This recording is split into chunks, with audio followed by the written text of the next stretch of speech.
Hey guys, what is up? Super K-Man Rocks here, and we are here for my 2023 LPL Summer Split Primer video. Incredibly excited to get into this. We just wrapped up our MSI coverage, and I was incredibly excited to, do all that and get finished with that. That means Spring Split is now in the books. It's time to jump into Summer Split now. Usually there's a little bit more of a break in between the end of MSI and the beginning of Summer Split, but with the Asian games and just the LPL schedule in general, it looks like it's going to be starting up very quickly, about a week after the end of MSI, which is quite the quick turnaround for two of these teams in particular, but still, I'm incredibly excited to jump into it. In this video, we're going to be going over all 17 LPL teams. We're going to go over all of the members of their roster, who I think will be playing. In some cases, we'll be mentioning a 6th or a 7th player if I think that they are relevant or could potentially be factors in, playing for this team throughout the split. And I'll be giving you my power rankings on all of them, and I'm incredibly excited to get into this. This is my favorite video to make all year, not specifically the LPL one, but just these pre-season or the pre-split power ranking videos. I love making these, so if you guys are excited, let me know down in the comment section below. A little bit of a disclaimer before we start the video. I do have to do these for the power ranking videos in particular. These are just my opinions. We're obviously going to have different opinions, especially in a league with 17 teams. We're not going to have all 17 teams power ranked in the exact same order, and so if you have disagreements, that's fantastic. I certainly don't want to discourage any sort of disagreements or conversations that could happen down in the comments section below. I'd love to hear you guys and chat it up with you guys down there below if you have any major disagreements. Of course, I'll also be ranking every single player in their position, and I know sometimes that can get a little bit heated, but the disclaimer that I do want to make is that these rankings are very flexible. Not only the power rankings, but mostly the player rankings, right? Where if I have a player ranked at number 11 out of 17 in their position, could they be the number 14 player in their position, or 15? Yes. Could they be the number 7 or 8 player in their position? Yes. Like, the rankings are typically flexible enough where you can slot them a little bit up and a little bit down, so I wouldn't worry too much about, oh, I have this person at 12 and he has him at 9, right? We're relatively in the same ballpark, and I'll, go over my specifics when it comes to that kind of stuff, but with all that intro out of the way, it's time to jump right into the primer and the power rankings. What we're going to do in this video is go from number 17 to number 1 in my power rankings, going in reverse order, talking about the strengths and the weaknesses of each team, where I think they could generate some advantages, and where I think upside might lie for them in the future. So without further ado, let's go ahead and kick it off. I'll also be tiering these into the main tiers, so S tier, A tier, B tier, C tier, D tier, F tier. Only the LPL is going to get that many tiers, and again, it's because there's so many freaking teams, and so unfortunately, we got to start with F tier, and the team that's going to be coming in at number 17 in my power rankings at the bottom of the LPL and at the bottom of F tier is going to be Ultra Prime. I have them coming in at number 17. They were number 17 in spring.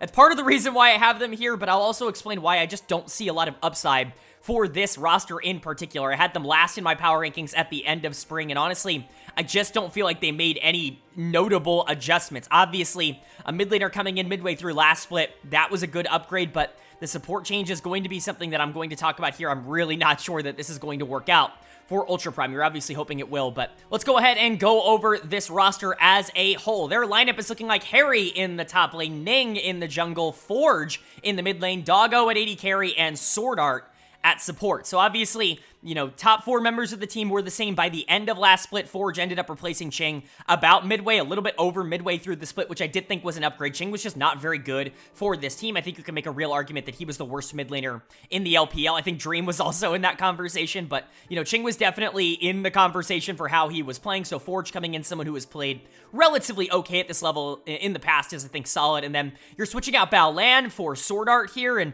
we'll get to why I think this is such a low upside move in just a little bit, but let's talk about the players that are staying here. Harry, Ning, and Doggo. Harry in the top lane is fine. I have him ranked as the last top laner. I know a lot of people see some upside in him, but the consistency from game to game is just not there with him, like, at all. I think he has a little bit of upside maybe in being, I don't know, like a top, 12, 13 top laner in the region. I just don't think that this is the team that is going to give it to him. This team plays almost exclusively through bot lane, as they should, because their best player is their bot laner, and so he's left on an island consistently, and if teams decide to target him, what he showed in spring was that he doesn't necessarily hold up to that pressure all that well, and the team's not going to save him in situations like that, and so he's going to probably end up performing around the 17th top laner in the region. I have him as the lowest ranked, but again, like I said, if he was better than some of the worst top laners in the league, like, I'm not going to be entirely surprised, but with Bew vacating the spot on WE, that number 17 is opened up for business, and Harry is going to be taking that for me in this case. And then you've got Ning in the jungle. I was very disappointed with Ning. Not that I expected a lot. You can go back to my spring primer video and kind of see how I was talking about both Ning and Baolan going into that, where I really wasn't all that high on this Ultra Prime team. I think I had them 15th going into the year. And Ning, I think, lived up to that low expectation, if you will. He just wasn't very good across most of spring. There were just games where he was getting outpaced and outjungled, and that was my big concern, was his style is just a little bit slower than I think where the LPL is at currently. And he got run around quite a bit in spring, and I think it was definitely a problem. He certainly did not mesh with Ching as a mid laner. Those two really were never on the same page, and that's going to be very important as a jungler, especially in the current meta, is having those two specifically on the same page, because a lot of the game is playing for bot lane, at least right now, or top lane in that same instance, as we saw from BLG, but most of the game, especially for Ultra Prime, is going to be playing for bot lane, and that means your jungle and your mid both have to be flexible enough to be able to make sacrifices to get your bot laner ahead, and it just never felt like Ning and Ching were on the same page. Now, Ning and Forge are just a more talented duo, and so I could definitely see that, unlocking more with more time and with more experience, but I just don't think Ning is going to be all that good. He wasn't very good in spring, and I don't expect a huge turnaround here in summer. And then Forge in the mid lane, like I said, I do find this to be a little bit of an upgrade. I have him ranked relatively well at 13. There are a couple roles and a couple positions here in the LPL that are just going to be a little bit more contentious than others. I think, obviously the LPL is pretty top heavy, but, ranking 13 in the mid lane is much more prestigious than ranking 13 in the top lane. That's just kind of how the nature of the beast works. There's more good mid laners. There's more depth at that position. And I think Forge coming in at 13 does show that I think he can be a competent, a capable LPL mid laner, but I don't think he's going to break the bank. I don't think he's going to push you over the top, which I think is what this team kind of needs out of this position right now, and, he's just going to be fine. He's just going to be solid. I don't think he's going to be a problem at all. He's just a relatively consistent, good mid laner. And then you get to Doggo and Sword Art as your bot lane. Obviously, Sword Art coming in from anyone's legend. He's coming off of what I consider to be the worst split of his professional career. Just a miserable split on AL. That team was a disaster at the start of the year. They started to find their footing, I would say, over the back half, but I still didn't think that they were, fantastic. They were just better than their record showed. You're pairing him up with Doggo, though. Obviously, two PCS players. Hopefully, that can be at least a little bit of synergy. I think that has to be the mindset going into this, because Doggo is your carry, and he was throughout the entirety of the spring split. When they won games, it was because Doggo was allowing them to win games. Now, he still only comes in at 12 for me because he still has his flaws as a player. He can be a little bit too over-aggressive sometimes, and there are games, at least last split, there were games where he had quite a significant lead and just had no idea what to do with it, or just kind of gave away a lot of pressure on the map from being too aggressive. And so that's something to worry about when it comes to Doggo, and you're kind of hoping a player like Sword Art can rein that in, be a little bit of a team leader, I guess you could say, like he had been in earlier parts of his career on teams like Suning. And so you're hoping that that connection can end up working out, because really, if you're going to win games as this Ultra Prime team, it's almost certainly going to have to be through Doggo and through Sword Art. If you're not able to win through those two, I just don't see a lot of opportunities for you to be able to generate advantages, because Harry, you're not going to play for him in the top lane, and even if he did, he's not going to be the same kind of carry that some of the other top laners in this kind of section are. There are actually a couple of really interesting top laners that I would rank towards the bottom of the player rankings, not because they're bad, but rather because of the variance, and I just don't think Harry has the same kind of upside as a lot of them. Ning is not someone who's going to consistently be able to generate leads, not only for himself, but for his laners. Forge is more of a solid player, not someone who's going to kind of break the bank in the mid lane, and so you're really relying on this bot lane being incredibly strong and being incredibly aggressive to be able to generate leads, and like I said, Sword Art was maybe the worst player in the league last split, and so there definitely is some concern here. Now, one thing to kind of add into this conversation that may be in favor of Ultra Prime is that I do think Sword Art's playstyle, if he can regain the form that he had 2 or 3 years ago, does fit well with Doggo in particular, and I think the playstyle of Forge and Ning and Harry, like, if you want to go for the super aggressive dive-oriented comp, or basically every game, I think this is the kind of team that could theoretically pull something like that off, but the problem with that is you need mechanical execution to be able to make that work, and I'm just not sure the mechanics of this team are going to be able to hold up to a lot of the rest of the teams in the region. And so as much as I do like Doggo, and I think Forge is solid, I think the ancillary pieces on this team are just not good enough for me to feel anything more confident than number 17. They did come in at number 16 in my true talent rankings, which is fine. I made the executive decision to put them down at 17 because I felt more confident and comfortable with the team that ends up ranking above them, but there is upside to this team. There's no team in the LPL that's a complete walkover. I just think if you have to place somebody in last place, for me, that's going to be Ultra Prime right now. And then we move on to number 16 in the power rankings, and this is where things are going to get at least a little bit interesting because it's a team that is in a little bit of movement from how they actually performed in spring. This is the second and final team to be coming into the F tier here. I only have the bottom 2 teams in this bottom tier, if you will. I hate saying F tier because that makes it sound like they're disasters, and I do think that every team in the LPL has some level of upside, but coming in at number 16 and coming in at the top of F tier for me, it is going to be LGD Gaming, and I do understand some of the reservation to this placement on this list because this team actually was relatively competitive over the spring split. They weren't great by any means, but they won games that they probably shouldn't have won, and they were competitive even against some good teams in the league, and so seeing them all the way down at 16 feels a little bit confusing, but they did make a couple of changes that I'm just not sure, raise the floor of this team all that much. One of them I like, one of them I think is unfortunate, and it really wasn't their fault, but their main carry over the course of the spring split is now gone, and so you do need to make up for that. They tried their best, but we'll go ahead and get into why I'm maybe not as optimistic as some other people are. Their lineup is looking like Fearness in the top lane, Meteor in the jungle, Haichao in the mid lane, Envy at AD carry, and Jinzhao at support. Couple of really interesting moves here.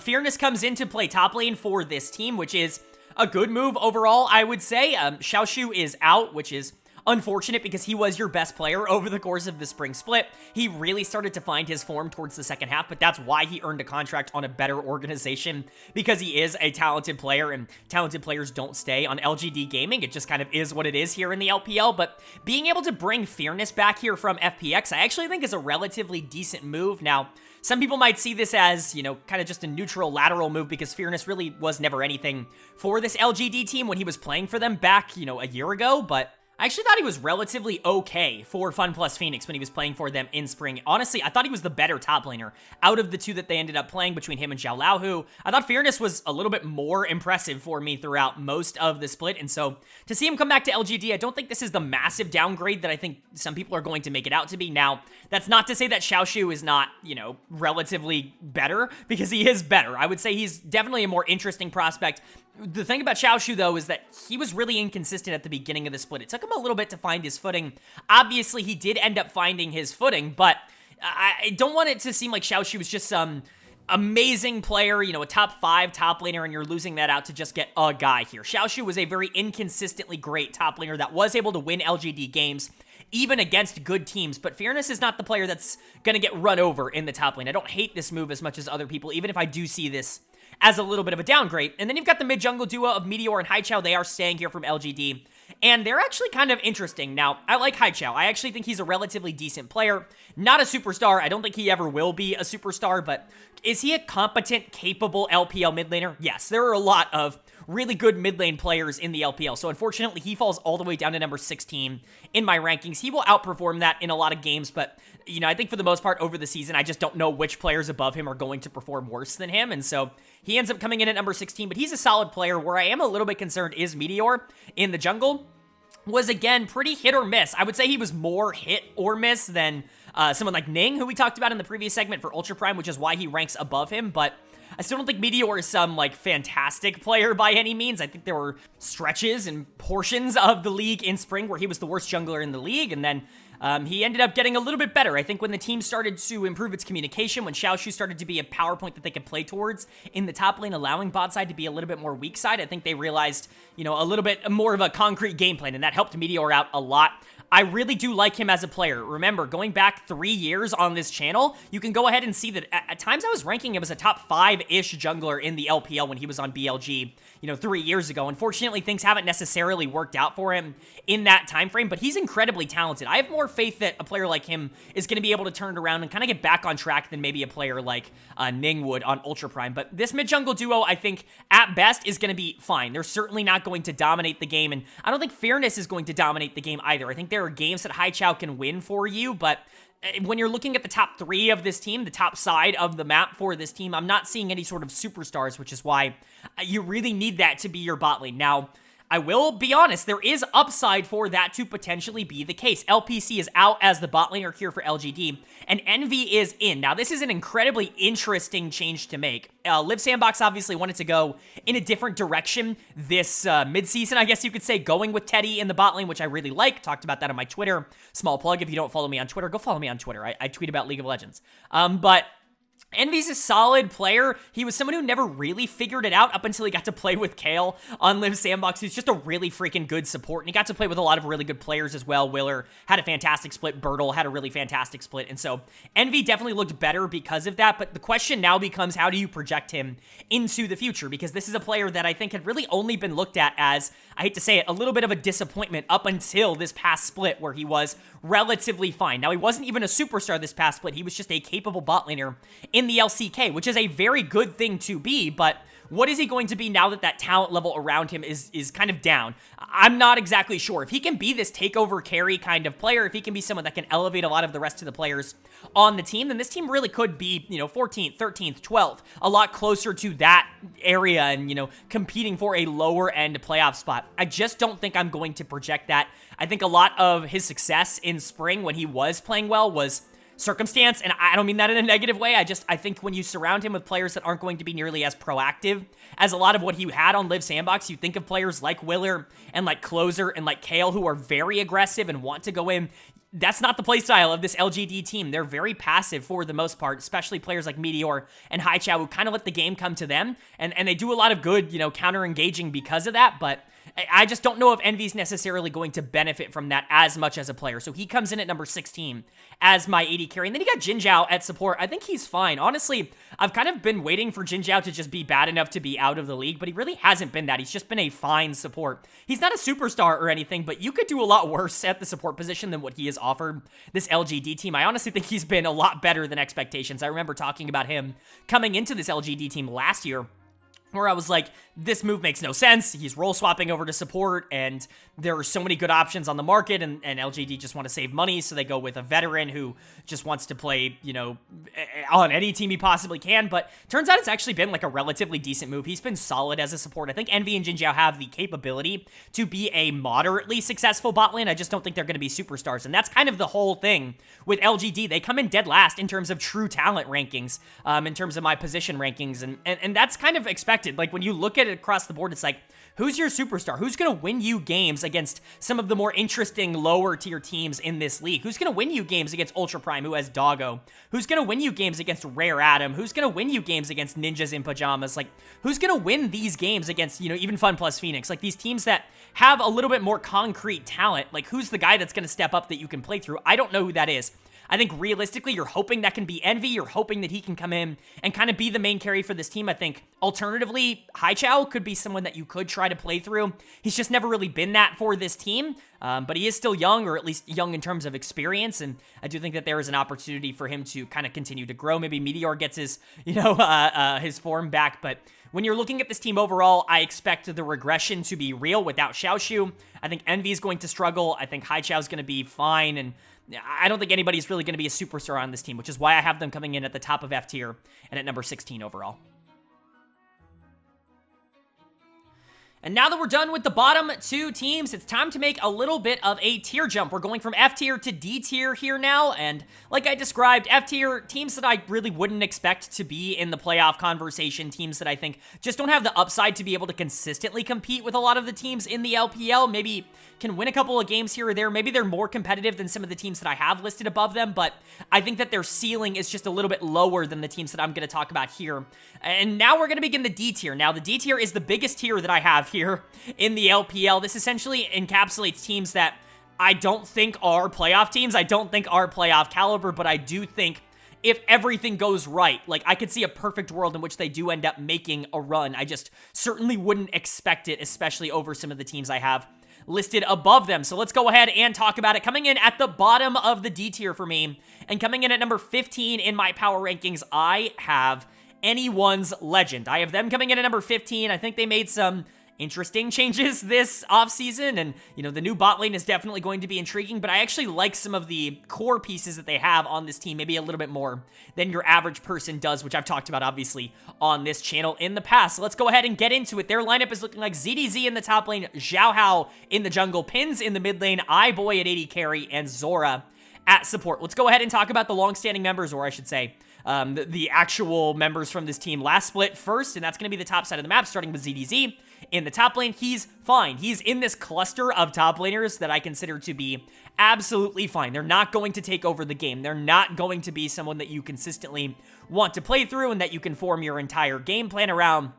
But they're also not going to get absolutely destroyed. If you leave them isolated in a 1v1, like, he's going to be fine. He's not going to get down very much. He's got relatively good mechanics. He's not really going to succumb to pressure a lot. I think that there are a lot of top laners in the LPL that kind of fall into this category, and ZDZ, in my opinion, is definitely one of them. Now, it is worth noting that he had one of his worst splits in spring. He was targeted a bit more than he normally was, and I think that was a little bit of a problem, but I don't think that's going to be necessarily as big of an issue here in summer, because I think of the way that the rest of this team is constructed. I think that there maybe are other targets on this team that are going to be pushed forward a little bit more. He's just going to be your safe, reliable option in the top lane. You can win through him. He can be someone who you can put on a Jax or a Fiora and you know, you can play through that. He has shown the ability to do that in the past. I just don't think it's going to be a consistent play style for AL here. He's fine. The player that I really like on this team, and I've talked about him so much on this channel up until this point, is Xiao Hao in the jungle. I think he's an incredibly solid player, and I think if he were on a different team, if he were in a different organization, I think he would be getting a lot more credit as one of the more interesting, I don't want to say young junglers, because it's not like, you know, it's not like any jungler in the league is really that old, but as one of the more interesting, not talked about junglers in the entire league. I think he is a very, very fun playstyle to watch. I think he is a very explosive player. He can be relatively feast or famine, though. That's going to be kind of the upside and the downside when it comes to Xiao Hao, is the inconsistency. We've seen him legitimately be one of the best junglers in the league for, you know, 4 to 5 week stretches. We saw that a lot in 2022, especially in summer, where, you know, this team got off to a really hot start and they were playing some of the lower teams, and Xiao Hao was just absolutely destroying everybody that he went up against him. He was just showing that he was a clear cut above some of the bottom junglers in the league, that he was just more talented and able to accomplish much more. But we also saw that when he went up against some of the better ones, the inconsistencies did start to show, and I don't think he was necessarily as explosive in 2023 as he was in 2022, but I still think the talent is absolutely there. If you can get people around him that can enable him, I think it can still be one of the more interesting junglers in the entire world, let alone in the LPL, and that's why he comes in the top 10 in terms of jungle. That's something that you're not really going to get in any of the teams that I would say are below him in that F tier. I compare him a lot to a player like Leon on Rare Atom, who we'll talk about obviously a little bit later, but I would argue Xiao Hao is just a better version of him as a player, more consistent, and I think bigger upside. But then we jump into the mid lane here, and the mid laner for this team is Pins, and honestly, I kind of like Pins as a player. I know that's a little bit of a weird take, but go back, cast your minds, if you will, back to my primer in spring, if you did indeed end up watching it, if you've been sticking around that long. When I was talking about Ching for Ultra Prime, I was talking about how, you know, he was good and he definitely played really well in the playoffs, but watching FPX Blaze tape, you know, back in the LDL, I was really impressed with the guy that he replaced in Pins, and to see him get a spot on Anyone's Legend about midway through the split, I really liked that idea, and honestly, he came in and he was pretty good. He was actually holding his own, even in matchups that I don't think are necessarily favorable for him. They were often neglecting him in drafts so that they could get good matchups for their jungle and for their support in particular. And then he was still actively winning lane and actively being up in CS and being up in pressure. There just wasn't a lot of places for him to be able to translate it in. So I still really like Pins. I think he's an incredibly talented player, and I think the potential of a mid-jungle duo like Xiaohao and Pins is actually super high. And what I'm really hoping for AL is that the changes that they make don't influence the way that they want to play with this team. I think this team was at its best in 2022 when they were playing exclusively through jungle, when they were enabling Xiaohao to be this controller of the map, really using their laners as more supplements to make sure that Xiaohao could kind of be wherever he needed to be and get him fed so you can control objectives, so you can control pacing. That's where I think AL was always at their best, even when they were starting to win games towards the back half of spring in 2023. I think that they were doing that a lot through Xiaohao, and I think that hopefully can continue. And I think really, if Xiaohao and Pins can get on the same page as a mid-jungle duo, like that's the reason they're number 15 and they're above the teams in the bottom tier, because I do think that those two as a duo have higher upside than basically anybody that we've talked about in this video up until this point. There is a lot of question marks when it comes to that though, because Pins is relatively inexperienced, and I'm going to be honest, I don't like this bot lane, and I know some people are maybe going to get upset by this, but they bring in a new bot lane here. iBoy and Zora are replacing Betty and Sword Art here in the bot lane, and I agree, Betty and Sword Art really weren't all that good. In fact, they were quite bad. Sword Art was maybe the most detrimental player to his own team in the entire league this past split. We already talked about him, and Betty was just kind of fine, and he's just been fine over the past few years. He's certainly not someone that's going to push you ahead, but it's an AD carry-focused meta. You want someone that's going to be a little bit more aggressive than what Betty is offering as an ADC. So you bring in a player like iBoy, who, yes, is going to give you that aggression, and you bring in Zora. Both of these players I think are relatively interesting. I believe they played together before on Rare Atom, but that's exactly why my worries are here. And you'll notice I have iBoy ranked as the last ranked AD carry in the league, and that's because the last time we saw him in the LPL, he was the worst AD carry in the league. When you look at summer 2022, he was like unplayably bad for Rare Atom, consistently out of position, pushing up in every single laning phase, and then just dying to gank after gank after gank. No support, no help, no nothing. Like, he just wasn't positioning very well. Like, it seemed like his brain was completely turned off the last time he played League of Legends, and hopefully that was just a product of the team, but it's really hard for me to believe that that's not going to be a similar issue on a team that, quite frankly, doesn't have more talent than what he had on Rare Atom in the previous years. And so I'm concerned. I think iBoy's probably going to be a little bit of a downgrade. I do think that's supplemented by the fact that I think Zora is a better player than Sword Art. He's kind of been an LDL gatekeeper for quite a few years, if we're being honest. He's been someone who's been really good at the LDL level. His tape always looks good, and then he gets some time in the LPL, and it's like, he's okay, I guess. He's not necessarily been given the best AD carries to have to play with. Unfortunately, I do think that's going to continue here with iBoy, but my big worry for this team is that when you look at playstyle-wise, like what they want to do, I want to see them play through jungle. I want to see mid lane be a little bit more of a priority, and I want to see those two try to run the map. I want to see that be their point of strength, but I just don't know if you can play anywhere else but bot because of how aggressive these two are going to position at basically every opportunity, which is just kind of how we've seen it in the past. If these two can take more of a weak side role and be more facilitators, Zora in particular, if he can be more of a roam-oriented support, try to play for that jungle, and if iBoy is okay playing more of the isolated, 1v2 or weak side just in general, I think this team's upside is higher than number 15, but it's just hard for me to believe that is going to be the way that they want to play the game, especially in the current meta where it is relatively bot-focused. And I do think if you're playing for iBoy, if you're playing for him to be kind of your main carry over Xiaohao and Pins, and if you have those two on more supportive roaming picks, I just don't think that the ceiling of this team is nearly as high in terms of execution. Hopefully I'm wrong. Hopefully iBoy gets back into the form that he was in, 2020, 2021, even after, the EDG stuff. Like, I hope that he can get back to being a capable, competent bot laner. The last time we saw him, he wasn't that, and so it's hard for me to believe that a switch is just going to flip when he is playing with a relatively similar team, not only in terms of skill level, but in terms of styles as well. And so, as much as I like Zora, I am a little bit concerned about AL as a whole. Hopefully, Xiaohao can get back on pace and have another, almost all-pro caliber split like he did in summer of last year. And then I hope Pins continues to grow as a player. I really like him as a prospect. ZDZ is solid. If iBoy and Zora can hang on, I do think AL can upset some teams, which is why they're not an F tier. It's why they're in D tier, but the inconsistency for me and the worry that it comes with what they might be playing in terms of playstyle does have them ranked at number 15 at the bottom of D tier instead of anywhere higher.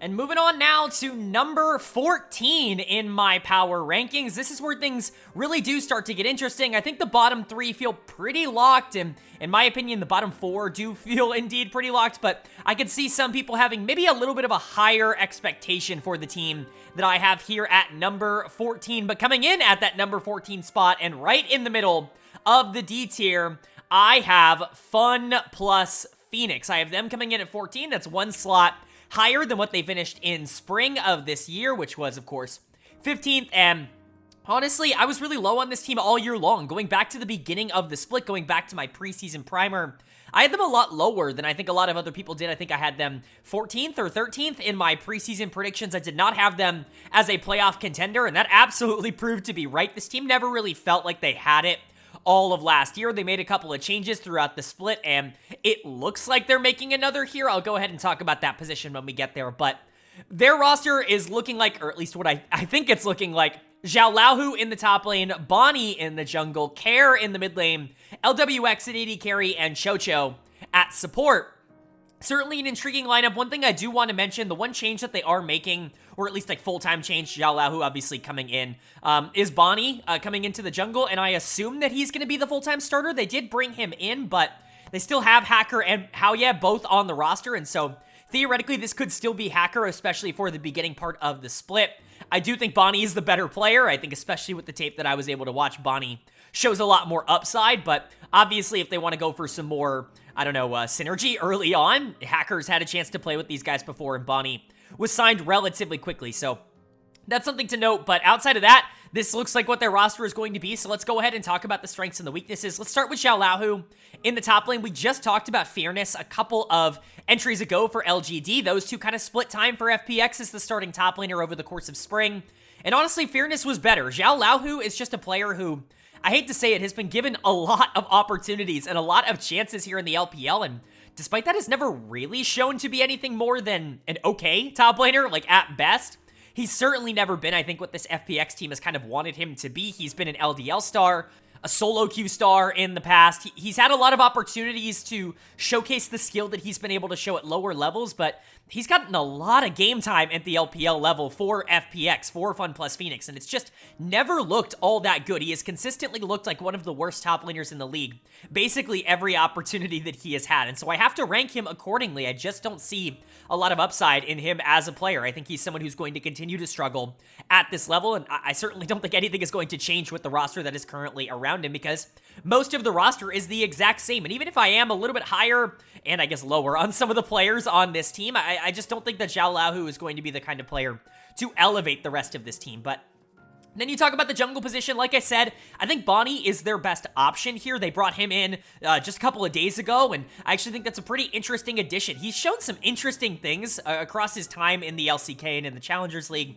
He's just been an interesting player. I think he's someone that can add a little bit of stability to this team, which I think could be really good. Care, we'll get to him shortly. I think he's a really underrated player, a very talented mid laner, someone who can be one of the best players on this team, the carry of this team, if you will. And if Bonnie can be more of a facilitator, more of a supportive player, someone that you can bring in that feels a little bit more comfortable on Sejuani, that feels a little bit more comfortable, on these more tank initiative support, the Vi's, things like that, I think that's going to be a positive for FPX overall, because they do have players that want resources. It's not like they're lacking players with mechanical upside that know what to do with resources. What they're lacking is the ability to get those situations where those players can really be pushed forward. That was something they really struggled with over the course of spring, and I do think Bonnie does that better than anybody else they have on roster, but they still do have Hacker, who finished out the split for them in spring. He's fine. At best, he's fine. He's a bottom-tier jungler at the LPL level. He can probably play in the LPL, but he's certainly not going to break any doors down. That's kind of just been the case for him over the course of his career, even if I did really like him about 2 or 3 years ago.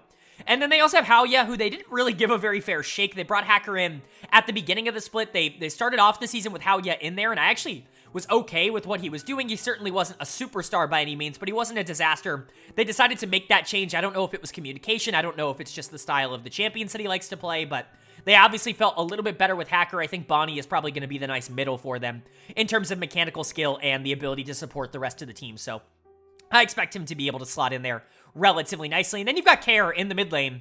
And this is where the optimism for this team starts to begin for me, because I'm much higher on Care than I think the general LPL populace. I think he's a really, really interesting mid laner, and in my opinion, he's the best player on this team. I already talked about how mid lane is relatively deep. I would say AD carry and mid lane are the two positions that are probably the deepest and have the most competition around this like 8 to 12 margin, where all of these players are good and can win you games, but aren't necessarily superstars or certainly aren't going to be able to do it consistently. I think Care definitely falls into that.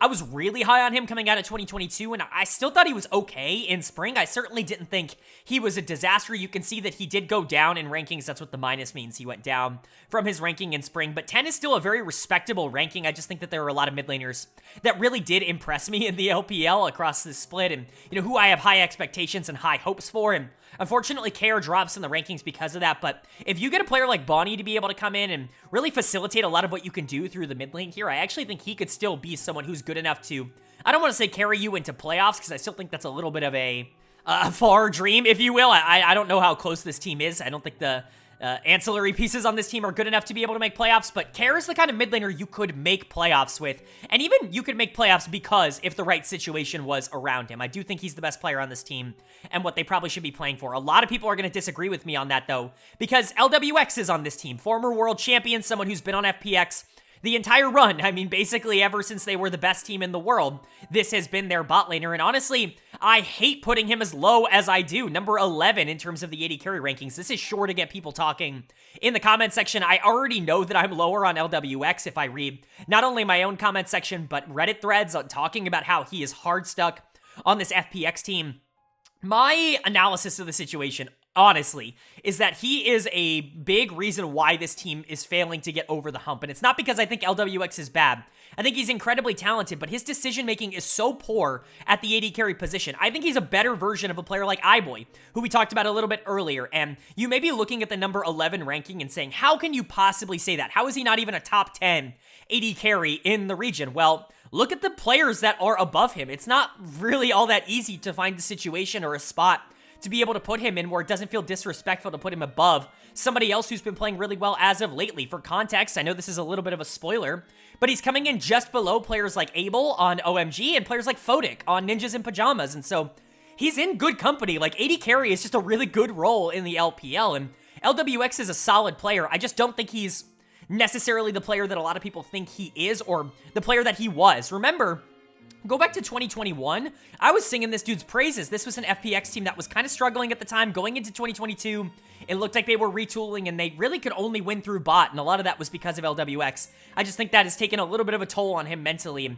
I certainly don't think 2023 has been the best year of his career, and I thought 2022 summer was also a little bit of a regression, and so for me, he comes in at number 11, just below this tier of, like, very good, like, capable of carrying you to playoffs types of AD carries. If he can get back to the form where he is legitimately one of the more interesting and mechanically talented ADCs in the LPL, you add that on to Care, maybe Bonnie's a really good facilitator, you've got a good recipe there, because I think you have a good support in a player like Chocho in the support position. I think he's more than solid. This is a player that I've liked for quite a while. I don't think he's a superstar. He's going to look as good as the rest of his team looks. And I think in a lot of circumstances, that's kind of just been how his career has went, whether that's been here on FPX in spring or whether it was on Anyone's Legend or basically any of the teams that he was on before that.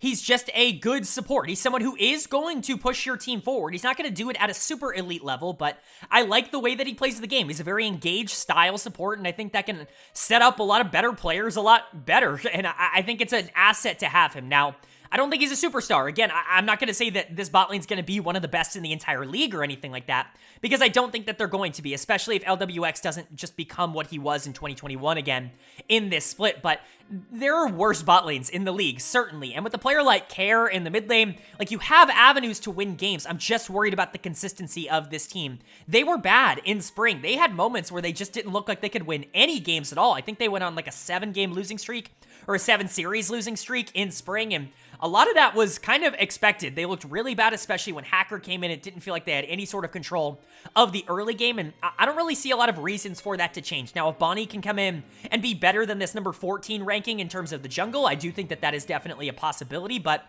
really, you're looking at Care and LWX as a carry duo to be able to elevate this team beyond what their ranking was, not only in spring, but in these power rankings here, in this D tier, because I don't think you're going to be getting it out of a player like Zhao Laohu, and so Hopefully, this FBX team can do that because they're a storied franchise, a former world champion. It feels like another down year for a fallen giant here in the LPL.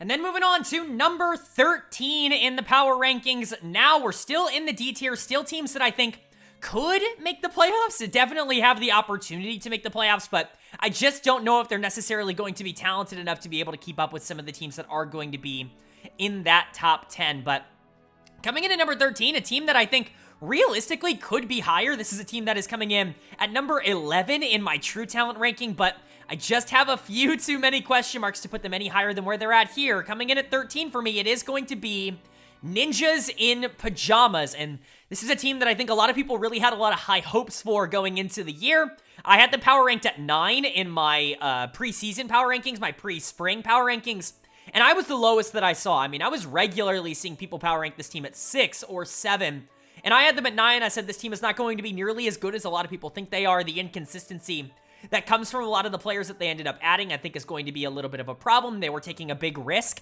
having a player like Dream step in and be the full-time mid laner, even if I did think that he was going to be a lot better than what he was, which was arguably the worst mid laner in the region this past split. And I thought Fodic was honestly in for some regression with the talent around him not being nearly as strong as it was on Victory 5 the year before. And I hate to say it, but literally every single one of those things came true. The only thing that I wasn't right on is that they would still be a playoff team. They weren't a playoff team.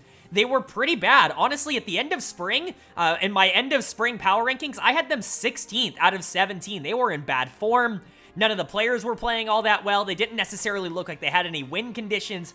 It just didn't seem like they had all that much of a future, if we're being honest, and they knew that too, so they went and made a couple of changes. Obviously, Shadow coming in midway through the split. I like Shadow. We'll get into him in a little bit, but also signing Angel in the offseason, I do think is a relatively good signing. Certainly adds a little bit of stability to that position, and really all you're hoping for is to give the opportunity to some of your better players to be able to win you games. So let's go ahead and talk about what their roster is looking like. It's looking like Invincible in the top lane, Shadow in the jungle, Angel in the mid lane, Fodic at AD carry, and Juo at support.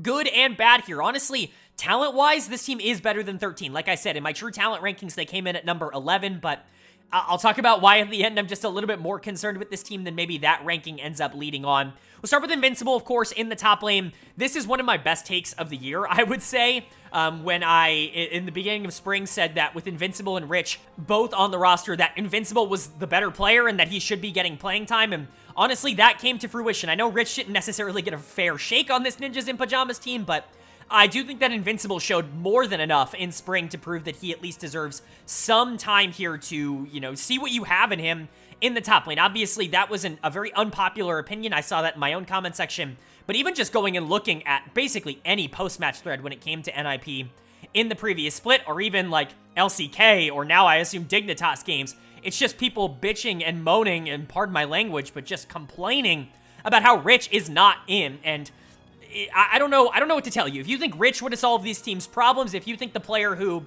cannot survive laning phase to save his life, but is a good team fighter, is going to solve the problem of a team that can't survive laning phase, then I don't really know what to tell you, but Invincible being here does give you a little bit more upside in terms of giving you a lane to play for, and I do kind of like that, especially with the addition of Angel. I think Invincible actually could be in for a pretty good split if things were to go right for this team. He's super talented. Like, his mechanical skill is incredibly underrated by the community. I think he got compared a little bit too much to some really high-profile players when he was first introduced, but I think realistically speaking, he deserves to be in the same cluster as a lot of the other top laners that aren't necessarily the most consistent, but have crazy upside. I really do think that's where Invincible ends up landing, so he comes in at number 12. Definitely, I would say, a pseudo-positive. Isn't always going to be the best player. He had a couple of bad games in spring, but you're going to get that out of relatively risky top laners. I think he's got the mechanical skill to be able to back it up, though.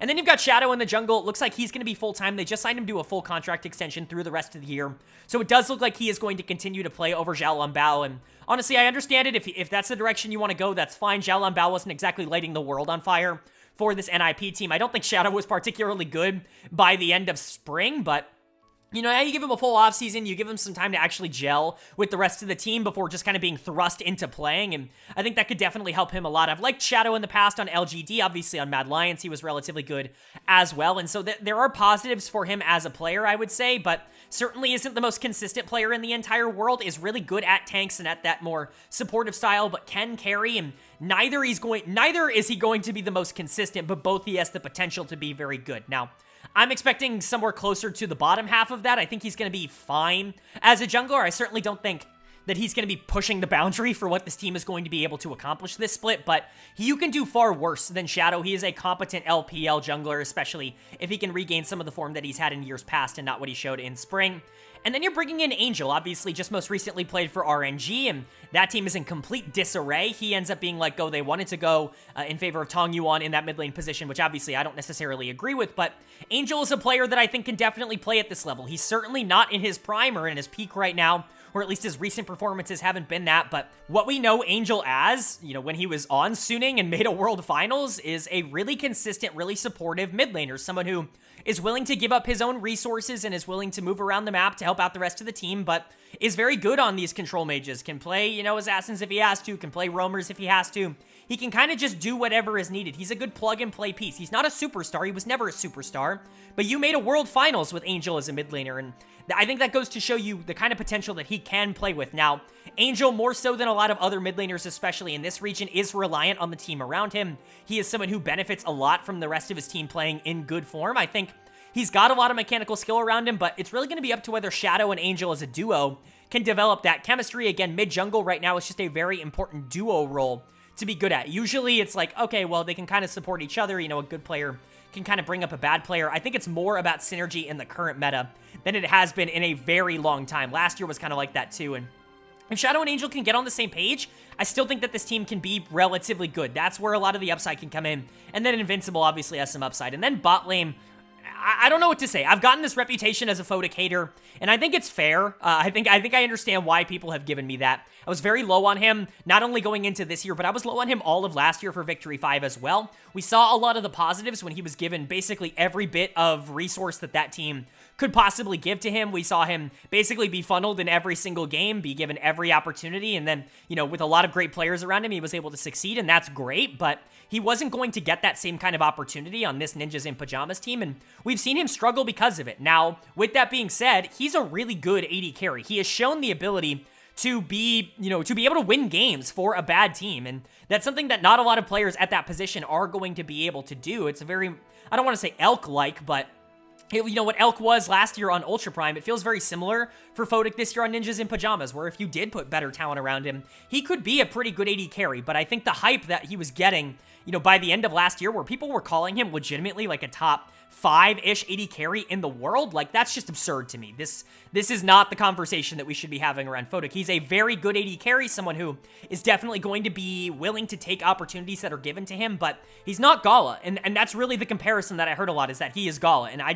don't think that is a comparison that is worth making. Again, still by far the best player on this team, and he's going to be the one that this team probably is going to want to play through the most, but, you know, he's going to have to deliver. He's going to be given resources again, and he's not going to have Rookie and PP God and a lot of these other players to be able to bail him out if things aren't going to go his way. And so, good luck to him. Hopefully he can get it done. It's funny to see him swap hair colors with his support. Zhuo went into the year with the bleach blonde, and now it's Photic's turn, so that's awesome. But let's go ahead and talk about Zhuo. This was his best split, which is very weird to say because Zhuo's been on better teams. Like, this was a bad team in spring, but this was the most impressed I had ever been with Zhuo as a support, outside of the one, like, Demacia Cup run that Top Esports went on, I believe before 2021? Might have been 2020. You guys will remind me in the comment section. You guys always do that, but Zhuo honestly showed some good upside on Enchanters, on Engagers. This is somebody who's been given a lot of opportunities in terms of good teams. He was, you know, given an opportunity on Top Esports, and it didn't quite work out. He had to be replaced by Mark for that team to really unlock.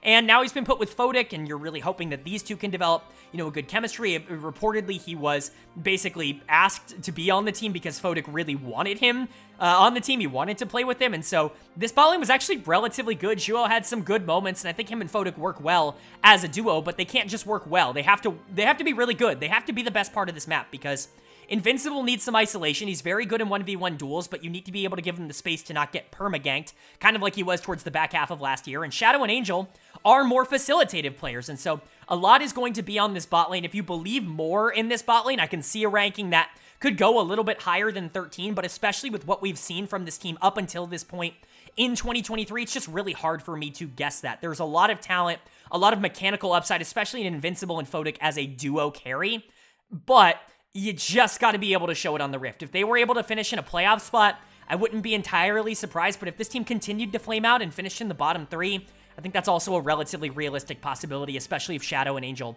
don't work. So a lot of variance for this team, but also a lot of upside.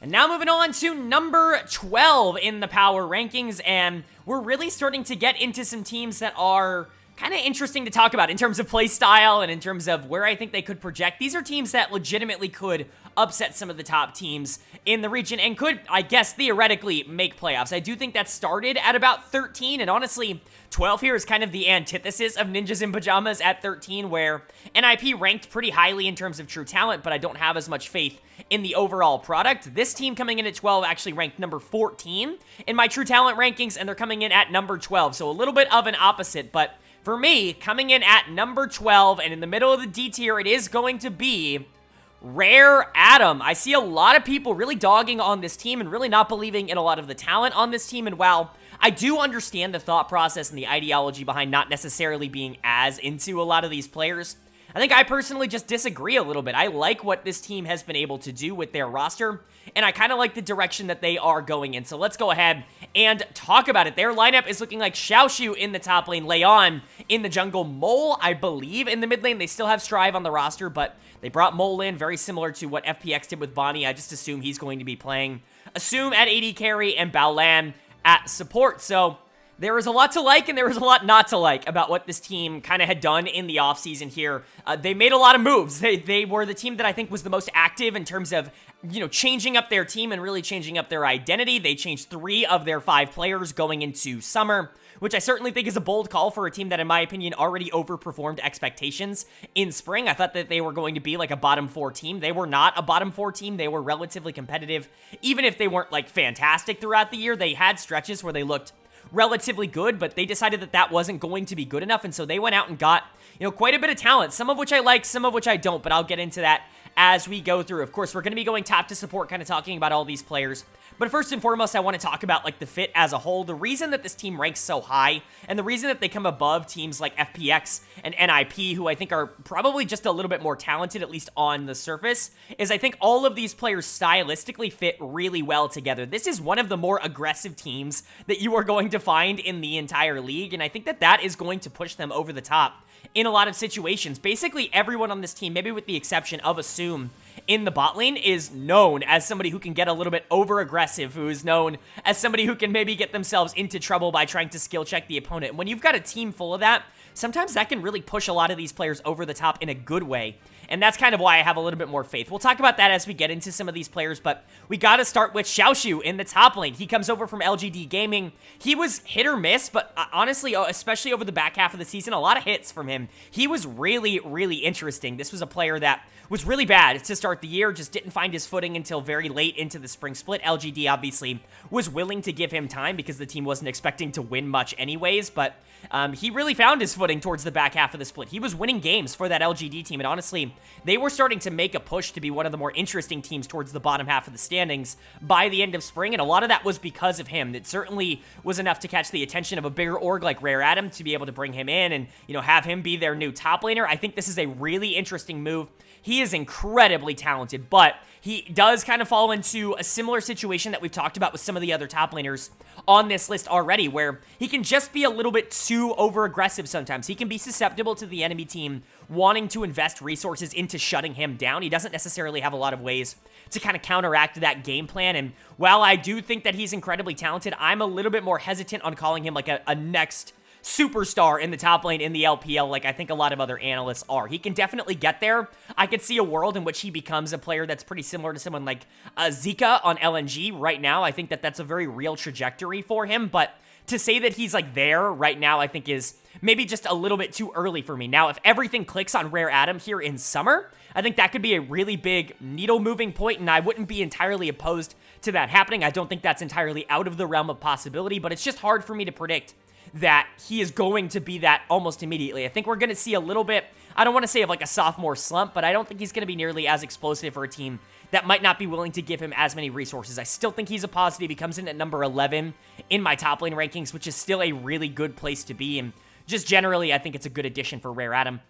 Then you've got Leon in the jungle. Leon is an interesting player, man. I end up being lower on Leon, I think, a lot of the time. Not because I don't appreciate what he's able to offer for a team, especially like Rare Adam, that doesn't necessarily have, like, crazy amounts of superstar potential around him, but I think I end up being lower on him because the inconsistency does cost this team quite a bit. He is very much the feast or famine jungler. He is the blueprint for this. When I compare junglers, you know, to a feast or famine player, it's almost always going to be Leon. That's just the playstyle that he's most well known for, whether that be for good or for bad. And I think, you know, when you surround him with players that are going to be willing to back him up on a lot of these super aggressive plays in the early game, I think that that obviously helps. The problem with Leon has always been, even if he does generate a lead in the early game, and the reason that I'm a little bit lower on him as a player is even if he does generate that lead in the early game on a pick like Nidalee that he's been very proficient on in the past, he's not very good at transitioning those early game advantages into, like, late game power, if that makes any sense. There are a lot of junglers that struggle with this, specifically in the LPL. We will be getting into more of them as we go further along on this list, but Leon's kind of the poster child of a player who can generate, you know, a 3-kill lead with, you know, a 20 CS lead by 15 minutes in the jungle because his early game pathing is great and he knows how to get into the, you know, the mind of the enemy jungler and kind of get ahead of them. The problem becomes then making that count, like actively using that pressure to be able to either get objectives or to get his laners ahead. He doesn't do that nearly as well as I think I would hope that he would from a player of his caliber, and so he ends up coming in a little bit lower than I think other people might have him in terms of the jungle rankings. I don't think he's a disaster of a player by any means. He certainly is an LPL caliber jungler, but he's someone who I think is going to be relatively up and down, and that might not be the exact thing that you want when you're looking for a playoff push if you're this team. And then you've got the mid lane. I really like this position in spring, and now you're looking to make a change. It's certainly an interesting decision.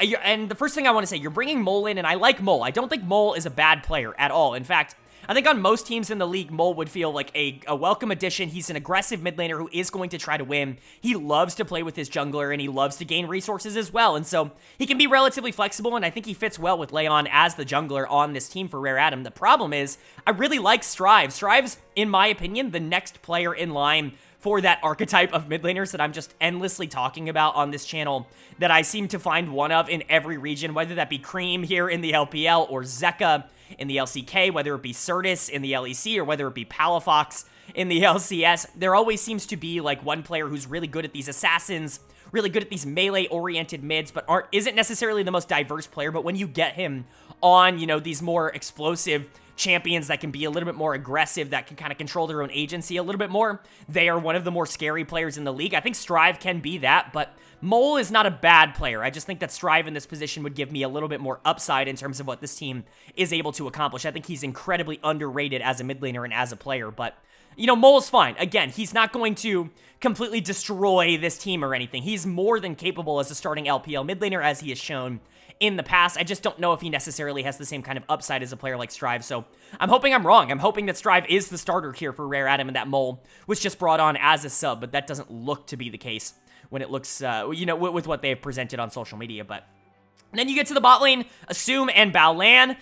Certainly an intriguing duo combination. Assume, I think, is a player that gets a lot of hype from the community, and I'm not necessarily as on board. I certainly don't think he's a bad player. Again, I actually compare him a lot to a player like Mole or even a player like LWX. I think that they're relatively similar in terms of skill level, where they're solid players. They're players that aren't necessarily going to make a ridiculous amount of mistakes, although LWX has in the past. Assume's not going to make a ridiculous amount of mistakes, but I think his ability to carry a bad team is a little bit overrated. I don't think he's some up-and-coming superstar AD carry. I just don't think that that's ever going to be in the cards for him. Can he be a solid LPL AD carry for a long time? Yeah, like he could be iBoy, right? I think that that's absolutely a potential, like, career path for him, or, like, prime iBoy, right? Where it's like, this guy's really good. Like, he's not going to completely destroy the entire league. He's not, you know, Uzi at the time or anything like that, but he's more than solid enough to be able to win with. I think Assume can absolutely be that. I don't necessarily see the superstar upside for him. Maybe he ends up unlocking it, but he kind of just seems like a good player to me, which, you know, is fine, especially when you're kind of the control on this team, when you've got really aggressive players like Xiaoshu, Leon, Mole, and Baolan on this team. You know, having a player like Assume who isn't going to be making a ridiculous amount of mistakes, that is going to be able to capitalize on maybe some of the engages and the opportunities that the rest of this team is able to create for him, that could overall be a really good thing, and I'm honestly going to give them a positive grade for that. And then they bring Baolan in here to play support. They replace Southwind and BKR, who both played a bit for them towards the back half of the split.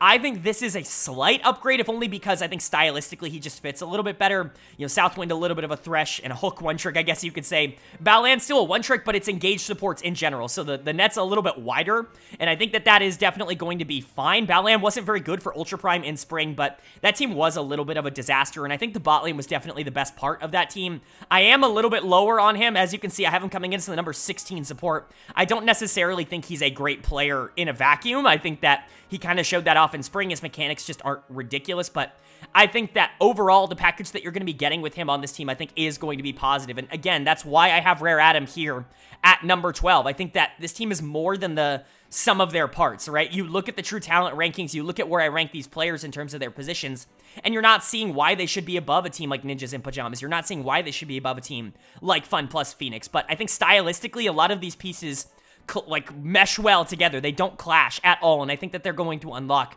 good versions of themselves. Could I see them, you know, making playoffs in a perfect world? Maybe. I do think that that's maybe a little bit rich. It's why they're still in D tier for me. I think, you know, the top 10 teams feel a little bit locked for me in terms of, you know, talent level, but like, this team has a lot of crazy players, and I think that that could be something that could upset a lot of teams that maybe aren't expecting to go into a series with Rare Adam and be kind of contested like that. And so maybe one of the more fun teams to watch in the entire league, maybe one that ends up flaming out. I could really see it going either way.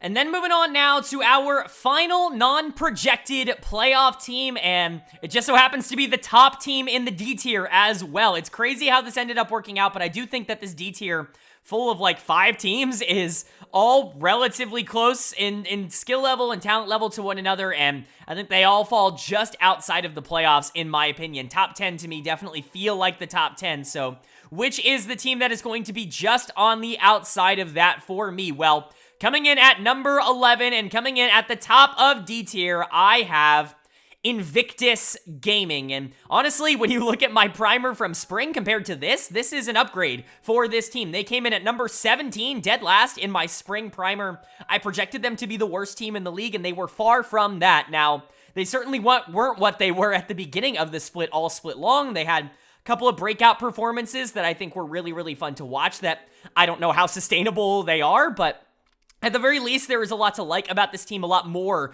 to like about this team than what I was giving them credit for at the beginning of the year. So let's go ahead and talk about their roster. Their lineup is looking like You Should Know Me in the top lane, Tianjin in the jungle, Cryan in the mid lane, On at AD carry, and Wink at support.